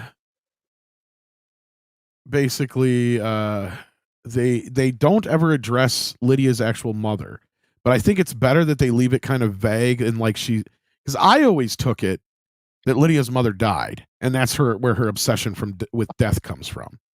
It's just like an unsaid thing. Okay, but I guess in the original script, her mother actually was named Evelyn, and Evelyn and Charles were divorced, but she lived in New York still with Lydia's little sister, and her little sister would have been in the scene at the dinner party. However, since they were removed from the story, there is no little sister anymore. So yeah, but her little I think sister's it's name better, was and I Emily hope they do Deeds. stick with that because her having passed would explain so much about her But daughter. in that version now, okay, so Emily would have died in that version, and that would have taken place earlier on in the script and presented major reasons for Lydia's depression and her interest in the afterlife. So basically what they did what I said. They just kind of sealed up that problem, and you're left to go, okay, her mom must have died, and that's probably why she's all obsessed with death. Yep. Yeah. That would make more sense. Yeah. Because they never her mother's never been brought up otherwise. So yeah. I love here's these guys. here's another great gag with the football players. They don't know They they're don't dead. understand they're dead. Hey, And coach. they keep calling her coach. Yeah, I know. Hey, coach. Oh, yeah. And they spell it correctly there, Beetlejuice. See, that's another thing where my understanding was it was always going to be spelt that way, but I think that was the studio that wanted to change the spelling for the Make movie it easier. itself. So yeah, so people wouldn't mispronounce it. But then that's part of the joke in the movie Yeah, too. Beetlegeist. Beetlegeist, yeah. Is that it? Anima, is that anything? Is Beetlegeist anything like Edelweiss? No, but the thing is, being European, I'm so used to words being spelled in one way and pronounced another that to me this isn't even weird that it's spelled like it is spelled. Well, and that's supposed to be how the actual star is spelled, right? Like, I mean, that's Yeah, but that's just one. It's spelled in one way and pronounced in the other way, and I think they simplified that for Americans. exactly, yeah, because most Americans would look at it and They even make the joke where, like, I think it's Alec who says Betelgeuse or whatever. Say his name 3 times. Betelgeuse, Betelgeuse, and it doesn't do anything. Yeah. Yeah. It's like, well, yeah, because if you don't know it's the star, which this is the thing about Alec in this movie. I noticed this time around perusing it compared to the 100 times I've watched before. For some reason, maybe it's our modernity bullshit in movies, but I noticed how all the men in this movie are fucking complete morons. Like Jeffrey Jones's character is a complete, or Otho is the only one who's not treated as a complete moron. And Otherwise, and he's probably gay. Yeah, exactly. And he's clearly gay. He was in real life. Yeah, and then because you got like her dad who's a fucking dolt. Alec Baldwin is treated like a fucking idiot. First, he doesn't know how to read deceased, and then he doesn't. And anybody, I'm sorry, but he seems like a nerdy guy who would probably know what the star Beetlejuice is. Yeah. Right? Like, let's be real. Like, he would really be going like, what does the star Beetlejuice have to do with any? Like, he would be like confused in that way, I think. But I mean, I'm sure as the audience, it makes more sense. But to me, it just kind of makes him look really dumb throughout the film. Just some of the shit that he does. It's just like, how stupid is this guy? And clearly, like, because you guys were talking about earlier, like, who are these people supposed to be? These people are the type of people who used to move into where I come from, like the small town Wisconsin, where these yuppies would get a bunch of money and they'd go buy up a farm outside of town somewhere. And that's who these people are. And they've got the money to live off of for like the next 10, 15 years because, a year's worth of living in the city is like 5 years in the country as far as money goes, So that's what they did. They're young couples saved their money up. They went and bought this dream house now and they're fixing it up. They're just a couple of fucking yuppies. That's what they are. Let's be real. Yeah, that they are moving to the countryside to find themselves or whatever. Yeah, exactly. Yeah, it's like we need to reinvent ourselves. This is who we really are. And by the way, I want to point out, this is one of the handful of times I felt that Danny Elfman's Oompa Oompa music worked. Because his use of fucking it's a 3/4 beat, and it drives me insane the way he does it sometimes. Danny likes his circus music. Yes, that's circus music. And this, The Simpsons, and Pee-wee's Big Adventure are all circus music. All of them, and Batman too. The one theme, yes, but the main theme, not so much. I mean, it has the gothic feel. Yeah, that's more gothic, but like it's more operatic. But like anytime you hear him getting into like the xylophone shit, yeah, he's straight up doing like circus music, especially in the second Batman. Well, of course, you have the circus gang, so he leans into it, but yeah, he leaned heavily into that one. But I want to point out that he did such a fantastic job with the music here. And again, the opening of the film, when you see the Geffen logo, that haunting sounding version of Banana Boat is not an augmented version of the original song.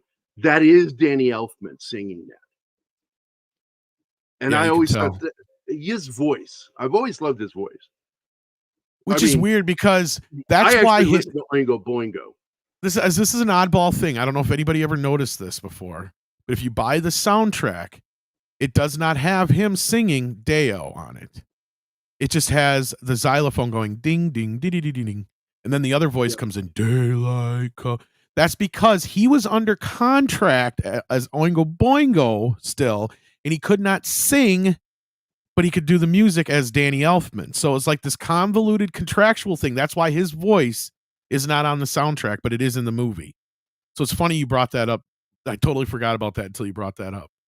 Because I always wondered about that, and I looked it up, and it was because of that stupid thing, because he was under contract with whoever it was, Records. With Oingo Boingo. With Oingo Boingo still, so he couldn't sing, but he could compose music as Danny Elfman.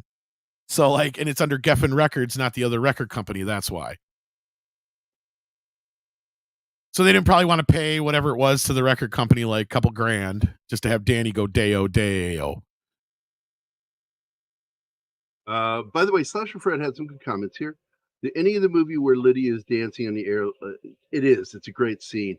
But right here, one of the very first movies that Tim Burton directed was the short film. Always remember to say short film. Vincent. And I like that film too. I like that one and Frankenweenie. The Frankenweenie the short film, original. I think, is better than the movie. Yeah, I was going to say. Oh, absolutely. I didn't like the film. The movie. I didn't like the Right? movie. Yeah. It just something got taken away from it. The short story is just wonderful. And a lot of people don't know it's that. live He started action in the short. as an animator for Disney. Well, and you yeah, can and see that. Disney. I mean, he was going to make Frankenweenie. That's where the short film came in, and they just like, it's a little too dark. Too dark for us. You're too gothic. So then he went to work for Bakshi for a while, and then And I he love got- Ralph Bakshi. and then he got Pee Wee's Big Adventure. So yeah, and I think, or no, he didn't work for Bakshi. I think it was Don Bluth, maybe one of the two, maybe both. I can't Either one remember. of them. I love Bakshi and Bluth. They're Well, both because Blue, it was like, well, basically what happened, you might remember this because you're more into the art stuff, but like, basically when Roy Disney was like, fuck all y'all, because they screwed up the animation thing in the early 80s, late 70s, Don, when he didn't get animation director, he took off. And I think, and that's when he started Don Bluth Animation, and he took like most of the animators with him.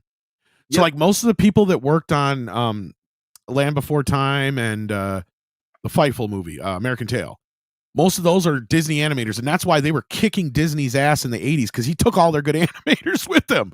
Took And the then like best Bakshi, animators, opened a Bakshi studio ended up in with the rest, Ireland, yeah. because Ireland has great tax credits for art and production. And so it was one way of saving money and making money to move the studios, because Bluth Studios is in Ireland. And the other thing that he did, though, sadly, is in the end, the production costs were so high, he ended up losing, and he ended up going bankrupt. Although the studio is still open, he's gone bankrupt twice. Yeah. Over the Well, last few decades. he did It's better so than hard. Bakshi did, but like, I mean, the thing is he owned the 80s. It was the Bakshi 90s. just got weird. Well, the 90s is what killed Bluth, because Bluth went and decided to get a little too experimental too soon, right? Where I love like that movie he did with Matt Damon. Shit, what the hell's it called? After Earth, the Titan. Titan. But it cost so goddamn much money to make. That was the problem. I'm telling you, it killed his business. Yeah, I because think it was the most productions were so expensive. I believe it was the most expensive animated film ever made at that point, if I'm not mistaken. The ridiculousness of this is one reason why you do comic books and doing art, is you can make a scene so much cheaper than if you were trying to. Oh do yeah, it and I was in a right. movie. Actually, no, I was right the first time. He did go work for Bakshi. He was one of the ones that went with makes sense. Bakshi, because he worked on Lord of the Rings. Which I But love. he came Lord of back, the Rings. but he came back or he either worked for Bakshi first and then came to Disney, or vice versa, because I don't see anything prior to that really, other than just his own personal shit. And then he's got Lord of the Rings, and then Fox and the Hound, and he worked on Tron. And I swear, but they don't have it Really, listed when here. One of the big things he worked on was the video game, the animated video game. I cannot remember the name of it, with the knight. And I mean, That I would have tried to play been that. that was Don Bluth's Dragon's Lair, but I don't see What was that? Dragon's Lair on here. Dragon's Yeah, Lair. Dragon's Lair. And I don't see that here, but because then from there, I thought he worked That on hurt his company. A lot of people have no idea that hurt. oh, that him. killed his company. That killed his Because company. what they said, and I've read into it, is that he had an option to do a film and the option not to do the film, and that was a huge mistake. And that's what killed the game, is not having a tie-in film. And then he tried to later do a TV series. It was too late. Well, So, that was when he went bankrupt for the second time. I thought Tim Burton worked on Black Cauldron, but I guess he did. It doesn't have it listed here. I could have swore he did, but maybe not. Yeah, both of them were employees for a while. I remember Bluth. I think he worked on his first film was 101 Dalmatians. Yeah. And Bluth is a great animator, and I think I he's a mean- great idea guy. Oh, that's right. And the other one they don't have listed on this, but remember Tim Burton worked heavily on The Family Dog. Remember that from Amazing Stories? Yes. Yep. That's a lot of his designs, yeah. Loved that. Look, I love that show, Amazing Stories. My favorite episode, I think we done the Anima? That On is my Military favorite Monkey? episode of Amazing Stories, is the Family Dog episode. My favorite is the B-17 one. That's And a good the one, but I animated love That's I what love we the watched, Family Dog. Gary. Where he's drawing Yeah, the because the I wheels wanted from to the plane. introduce her to that show, and Oh that's my the one I God, we've introduced been her. robbed. But the dog was here. I don't think we ever got around to watch more of this because we have so much to watch. They got But the yeah. stereo system, Dad. But the dog was here. Weren't you? We don't expect much out of you, do we? No. Despite, I don't like saying his name anymore.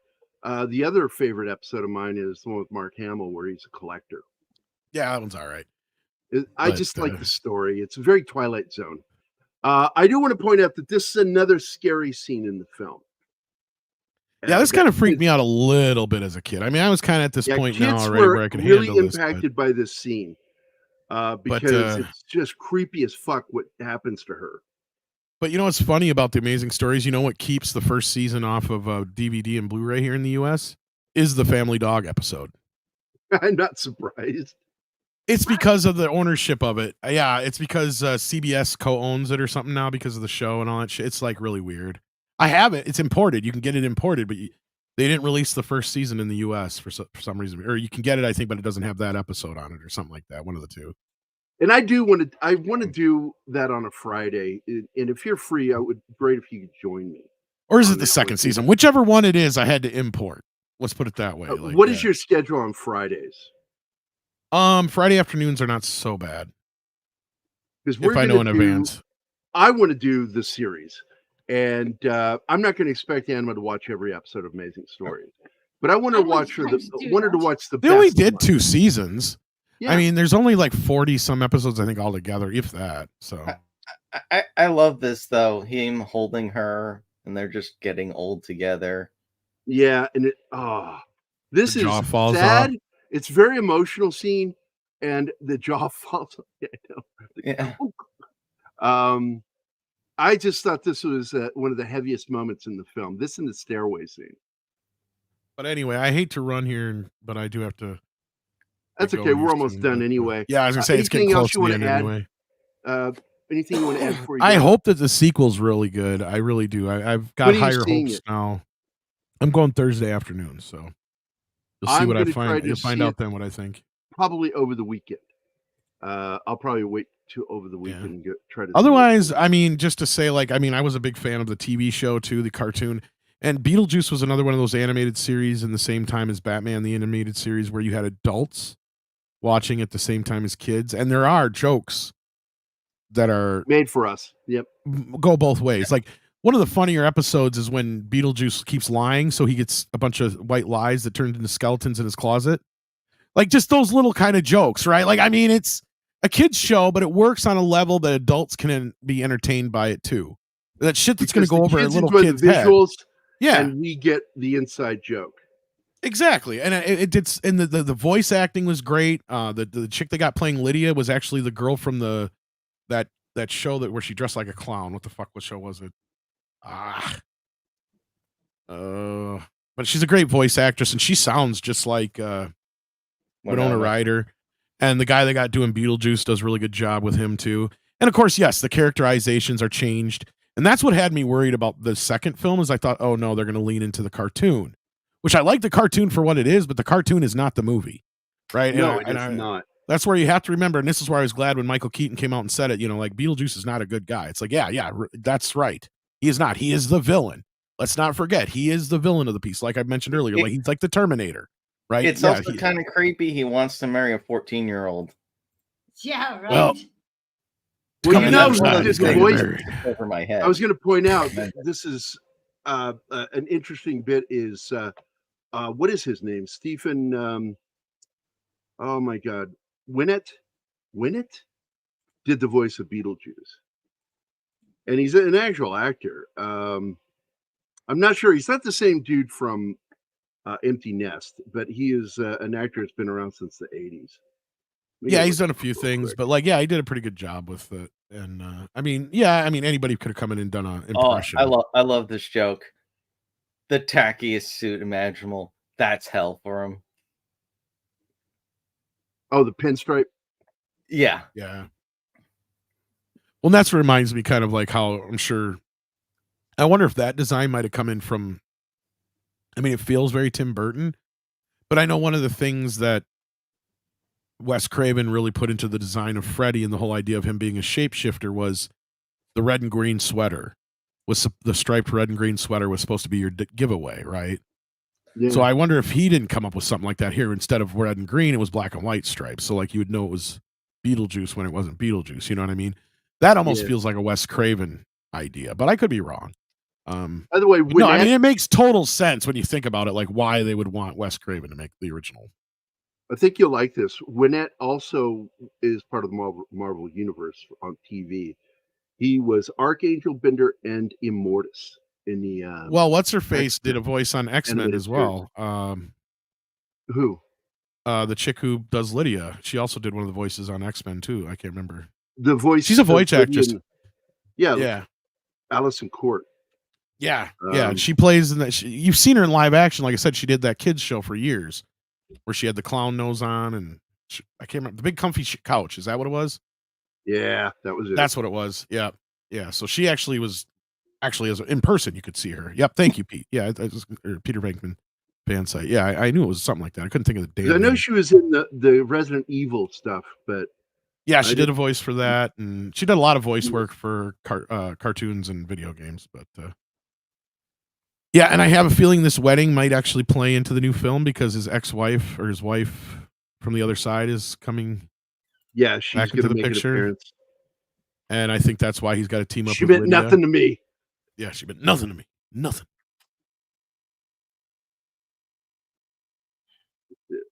She was in the Highlander animated series.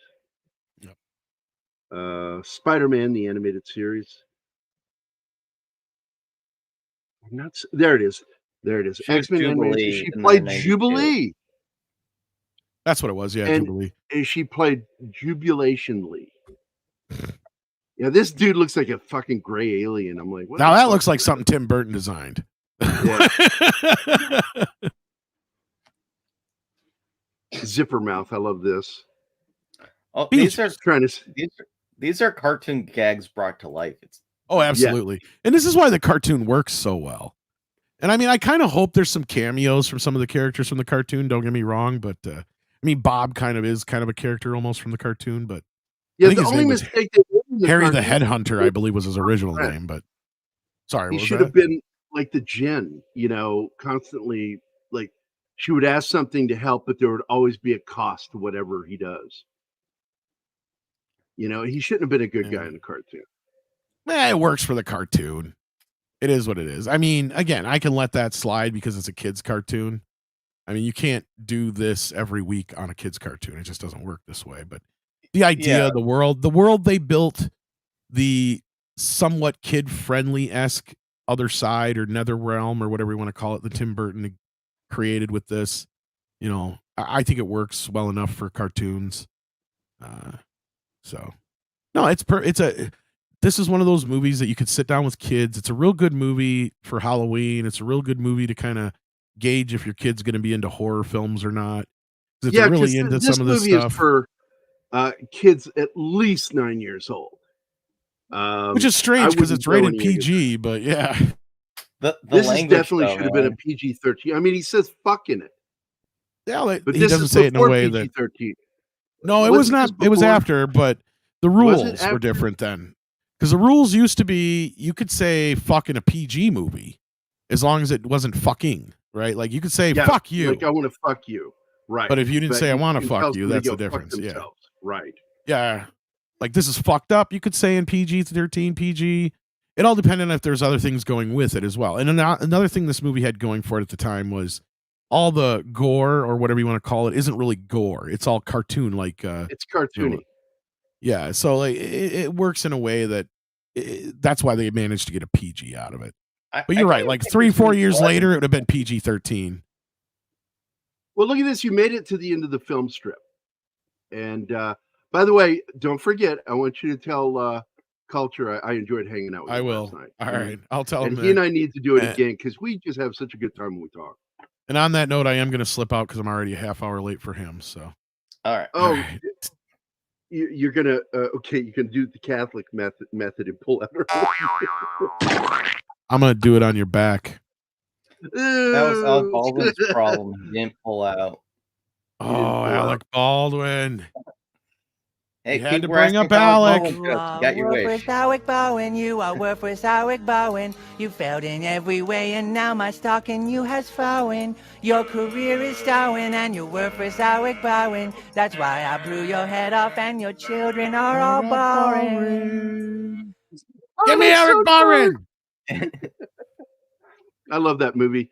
We haven't covered that yet. We got to do that one on either a Saturday or on a Wednesday, man. Hell yeah. All right. Well, you guys have fun, and I will be back again in 2 weeks. Please say something to Culture. I will. I will. All right. Hopefully, you'll see you guys over there afterwards. Take care. All right, buddy. Oh, I can dump the audience over there. Oh, Yeah. shit. I need to do that. If he gives you the allowance to do so. Oh, shit. I'll message Tom. This is a great ending, though. And the very last thing is another joke, which is great.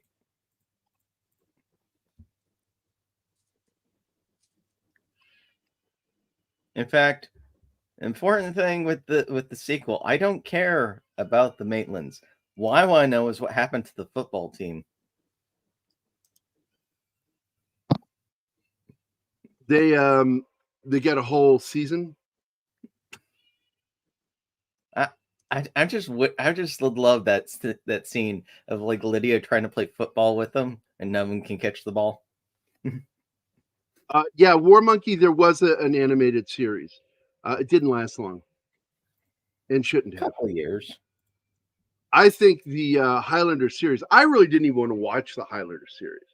I think it was already into its third season when finally somebody had told me, "You've got to see this guy's sword work." And I went, okay, I'll start watching it. And I really thought some of it, like when he was living in France, it was weird. It's France. France is weird. You know, no, I just didn't like the stories. But once he left that and started going around, I started enjoying it. I enjoyed the TV series. I'll just tell you that. Some of it, not as much as others, but I did enjoy the Highlanders TV series. Not the animated one, the live action one, with the guy that looked like a young Sean Connery. And I do like the way they did this scene, that they're able to possess and push her up in the air like that. And I mean, that's fucking cool. And that, if you notice in that scene, you could see the upstairs wallpaper changes from their wallpaper to that speckled gray shit that Delia likes. Oh, here we go. And this was an additional thing after it was done because people liked Beetlejuice so much. It works. Yep. I like how he so naively thinks that he's going to fool the guy. I know, right? He's a little thinking and throwing him that shit that it was 1 meter long. That scene is what makes me to believe that his death was caused by himself, but by sheer stupidity. Oh no, it would definitely stupidity. I'll say later after you've seen 2. Oh, please Absolutely. don't tell me anything. I'm not telling you anything. That's why I say I'll talk to you after you see 2. Yeah, football team. When they parent her now, more or less, and as a reward for getting good grades, she gets to do this possessed thing. Yep, when she gets That good would grades, work. she gets to dance. I love that, and it's And the sad that they had real to write them out they because hear the music this is and a they- time. Yeah. Well, this Go is a ahead. time when they didn't even have to have Gina Davis and Alec Baldwin. They could have just make ghostly versions of them out of CG, put a halo around them, and I would have been fine with it with the voices. But oh well, is what it is. So I want to play a few. I love that one. It immediately follows up with the next gag, and of course, I can't show the other clip because there's music in it, where the where's a guy like me, get to see some action. I'm feeling anxious, and then you see the whorehouse light up.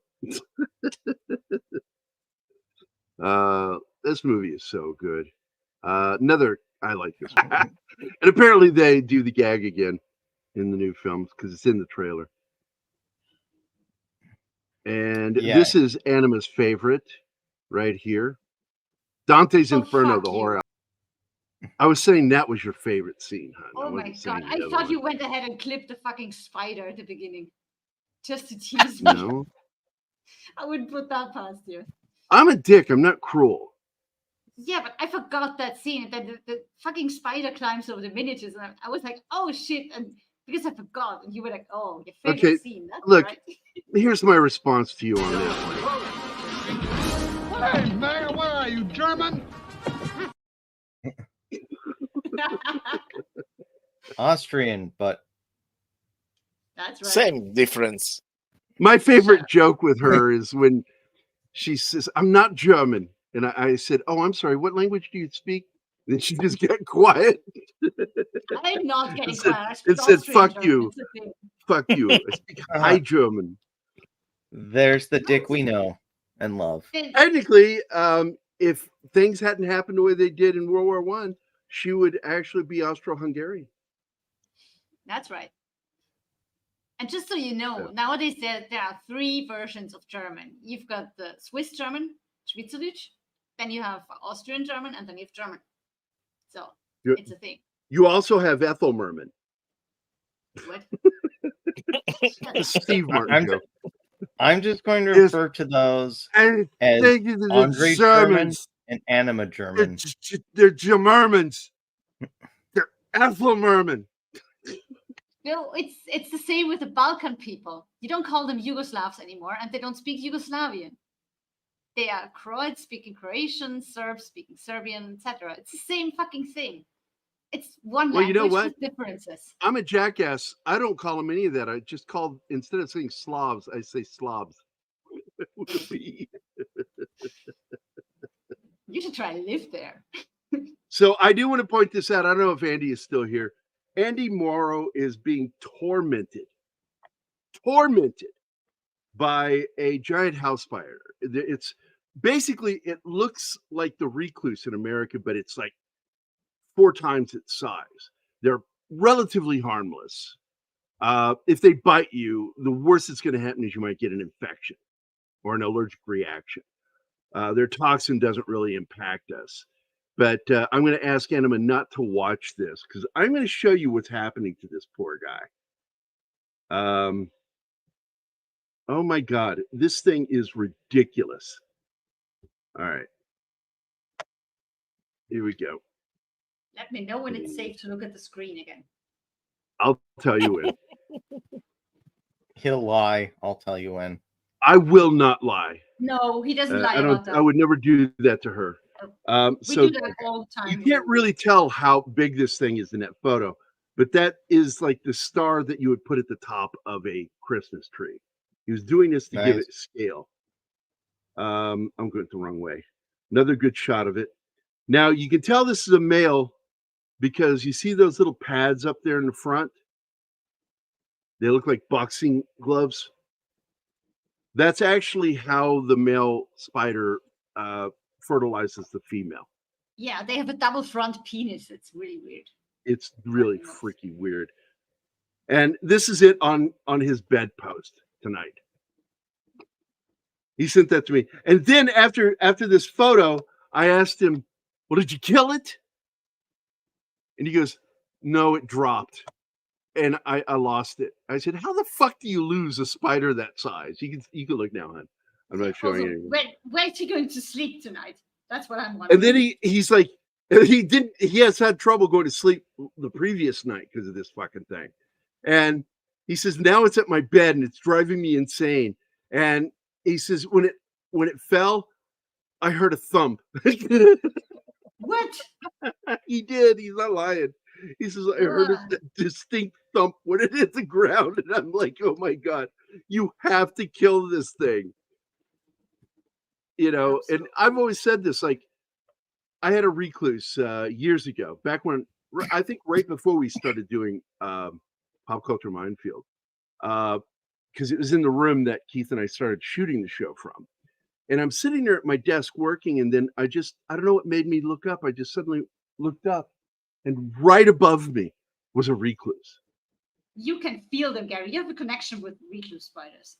And so I'm sitting there just like, there's over 100 square feet in this room, and you had to get above the one thing that will fucking murder you. I'm like, this is not me. This is on you. And I fucking killed him. And I had a spider killing device.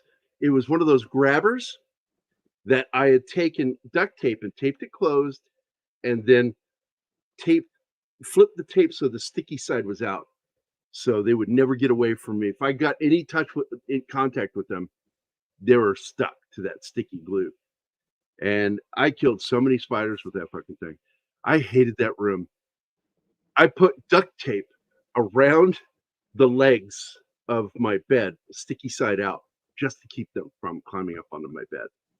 I'm really glad all the cats in the house you live in now take care of the spiders. Yeah, I'm telling you that I haven't seen one yet inside the house. Proper. It makes me feel safe to continue with what's work in progress, visiting. Yeah, because like you'll see them outside the house, in the garage, and in the basement, but in the house proper, you won't see them. And I do believe the cats keep them at bay. I'm telling you, they do. Mine do too.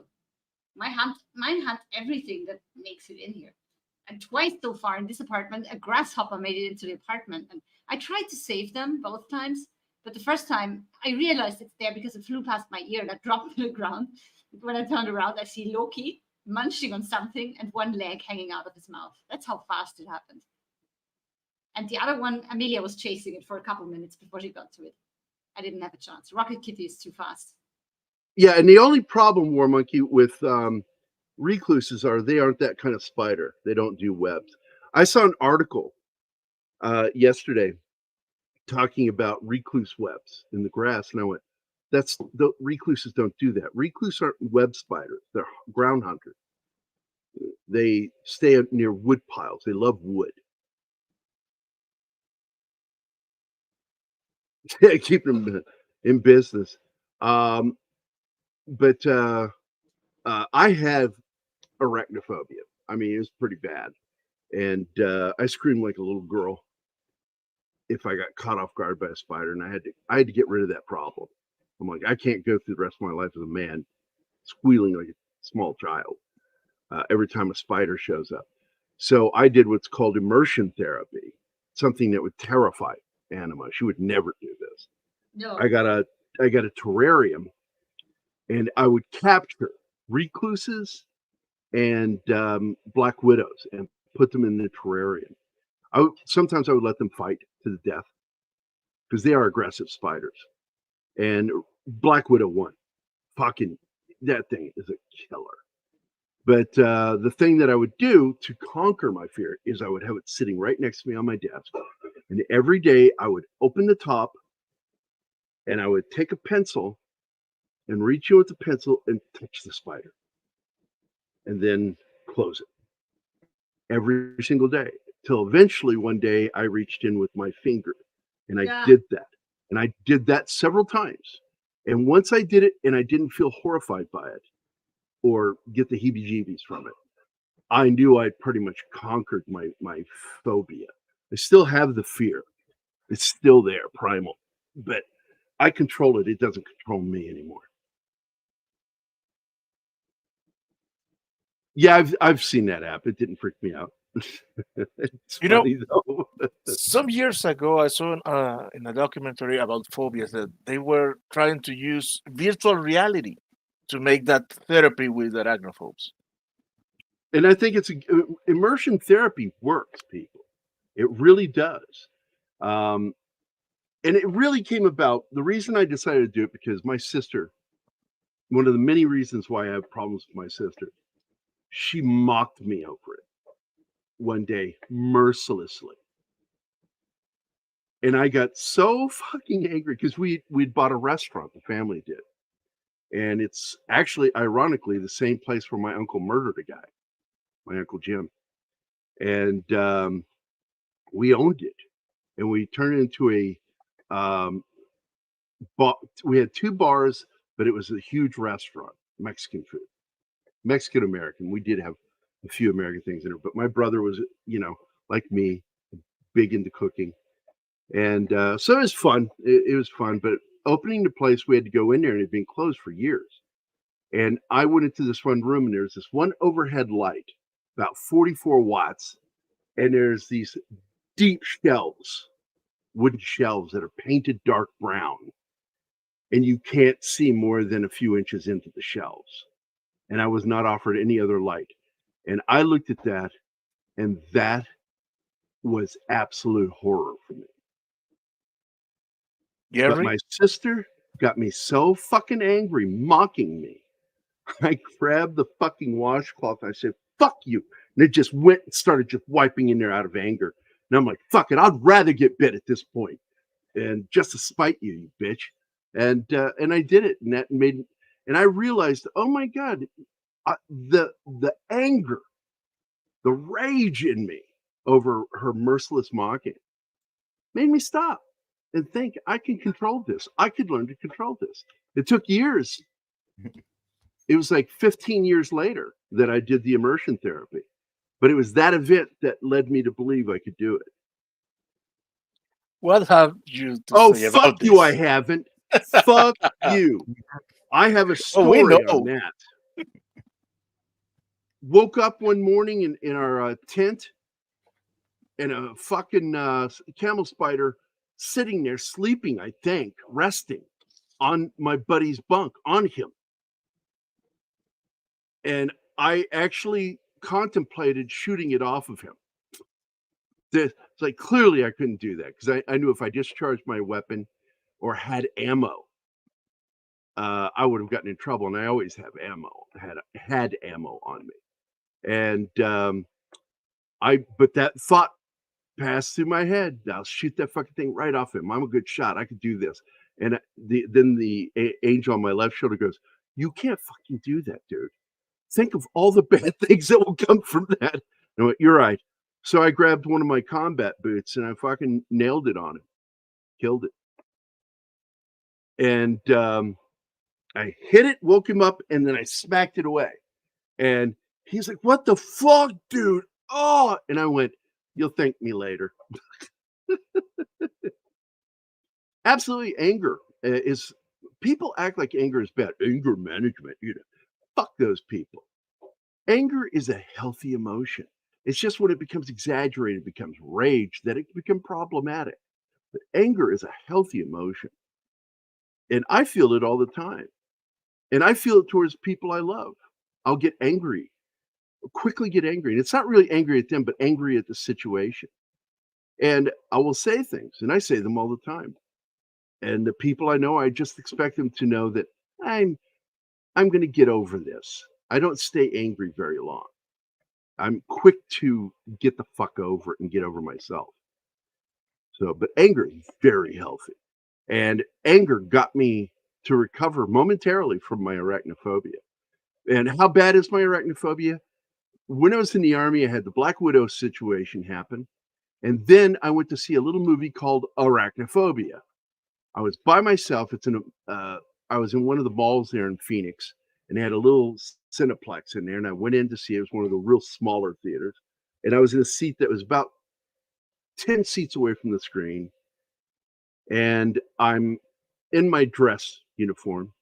So I'd just gotten to Phoenix I was on leave. So I sat down to watch this movie, and it started getting to me because of the spiders they used in it, the specific species with their legs. They fucking started getting to me. And next thing I know, I tucked my pants, dress pants into my socks, and I couldn't manage to pick up my drink. I sat on the ground because this is an old theater, so they didn't have the cup holders, so I had to put it on the ground. I couldn't pick it up. I was afraid to put my hand down and pick it up because this fucking movie was getting to me. And arachnophobia did get to me. The only thing I was grateful for is how fake the giant spider looked half the time, because you knew it was a robot. And I wouldn't mind doing that film sometime because it is actually a good film. I'm pissed that they're doing a remake or whatever the fuck they're doing. But it's actually a good film. Because you have the main character, just like in Jaws, who's terrified of sharks and terrified of the water. The sheriff. So in this one, you have a doctor move to a town that is absolutely overrun with spiders. And that's a brilliant premise. I love that.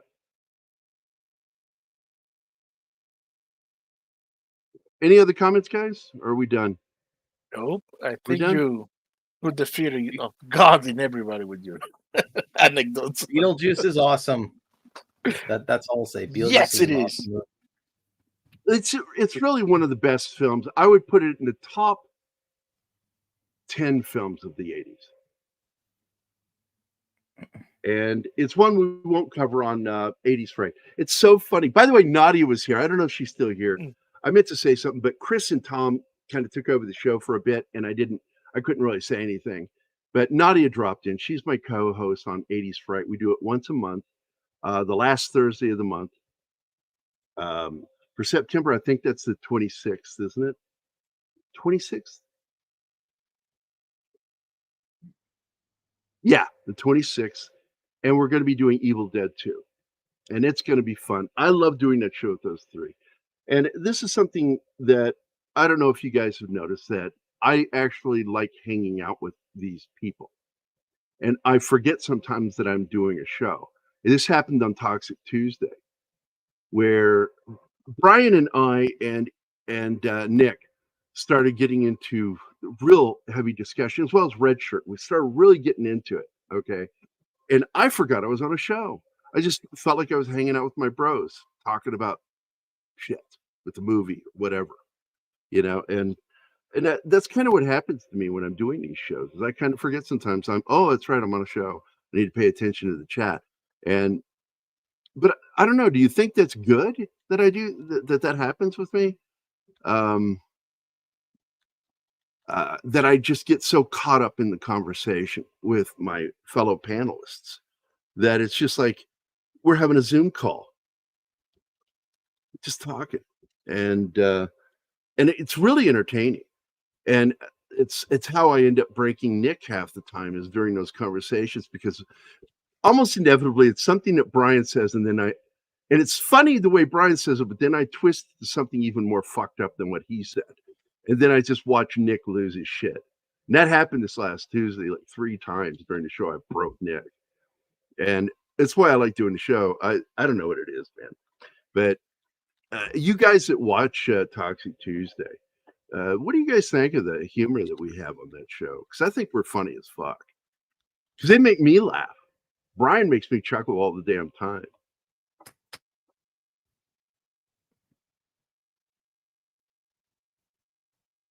Oh, is that what directed to the panel? I thought you were talking to the Anybody, chat, panel. Okay. Oh man, I can watch the show. At that time, I'm destroyed. I need to lay down. By some of the fucked up shit we say. No, because of my day. At that time, I'm already tired. Man. I have seen nonetheless at least 3 episodes, and man, you go long but funny. It's just my goal every show. It's just like when I hang out with Keith. My goal when you see me with Keith, we're on a show together, is to say something to break him. And I'm just keep working my way towards it every show I do with Keith. And I do the same thing with Nick, because Nick is one of those people. I found that button with him, and I will push that button any opportunity I get to fucking break him and make him cough, choke, or spit something he's drinking. I think that's funny as hell. I'm okay, amused. Drago. Drago, I'm trying to remember what that is. If he breaks, he breaks. Yeah. Okay, Rocky. Now I remember. Drago, what is that from? Rocky. Okay, I remember now. We must break him. I Yeah. must break you. So, but anyway, universe.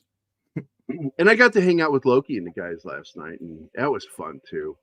I enjoyed it. Culture Casino was there, and just had a blast. So, speaking of that, they should have started by now, right?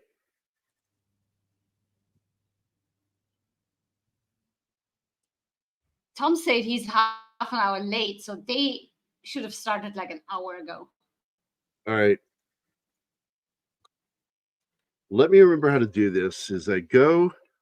God, I hope it lets me send it to him. I go here, then I go to content, go to live. If you didn't know how to do this, this is how you do it.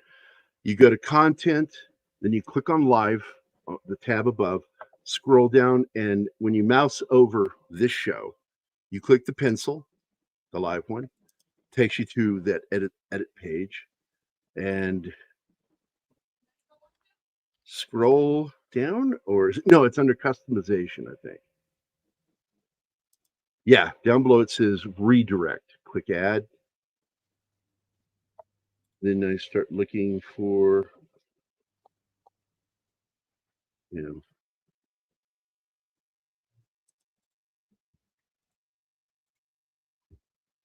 oh, I typed in, didn't do anything.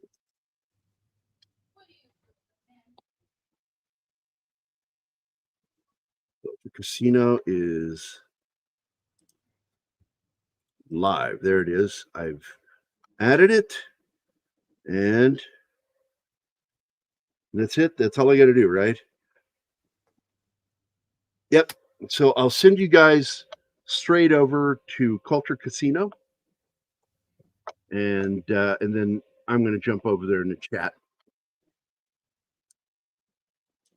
I got it right, Penny. So the minute I end the show, you guys go straight over to Culture Casino, and then I'll join you in the chat. So I'll see you guys at. Yeah, but it's still going. So you guys, I'm just going to send you over there. And Tom just joined him over there. So I hope everybody has a great Friday and or Saturday. Fuck, I don't know my day of the week. Have a good weekend. Thanks everybody for being here. Tim was here. Andy Morrow, who I shared his spider story with. Christian Delorme. Bush. Christian's doing a show tomorrow. And he wants me to join after Anima goes to bed. Boosh McFadden, Penny, Slasher Fred, Snorty, Lord Thoth, Soul Assassin, Bronson Wright Wolf. That's a new guy, isn't it? I don't recognize that name. Metal John is another name I don't know. Rod Thunderheart was here. Oh my God, I love Rod. He's a great dude. Great spiritual dude. I fucking love him. Good heart. War Monkey was here. You know I love my War Monkey. Mephisto's movie review is here, and I saw your comments, Mephisto. Thank you, man. Let's see. Nadia was here. I caught that earlier, and I didn't get to say anything. Let's see. Dave C. was here. Peter Vinkman's Fansite, a.k.a. Vinkman's Girl, was here. And that is it. Oh, and Deleted Scenes, because he was going to join us, but he wasn't able to, which is sad. We love Steve. He's a good dude. Any metalheads? I'll tell you right now, you want 32 Flavors of Nick Weiser. He is an absolute fucking rocker. And we talk music every once in a while. Tonight, I'm going to be doing a show, or tomorrow night, I'm going to be doing a show with Christian Delorme, where we're doing classic vinyl. We're going to be talking about one of my favorite bands from the 70s and 80s, technically, but they were big in the 70s. So we're going to be talking about that. And I think Brian will probably be there. So I hope you guys can join us. Yes, I talk to Andre all the time, and we'll talk music or movies. It's one or the other. So you guys have a great Saturday. At least I hope you do. I'm not going to make you like, you go out and have a great Saturday. I hope you have a great Saturday. Be safe out there. And remember that, I'm going to say the thing my dad used to say to me when I was a little kid. Every time I'd go to bed, he said, good night, son. I love you. Grandma loves you. Say your prayers. Dream about Papa Dog's merry-go-rounds. And I said it to my daughter. It's something I got from my dad, one of the good things. So everybody have a great Saturday. God bless you and love you guys. And we'll see you next time. Bye. Bye.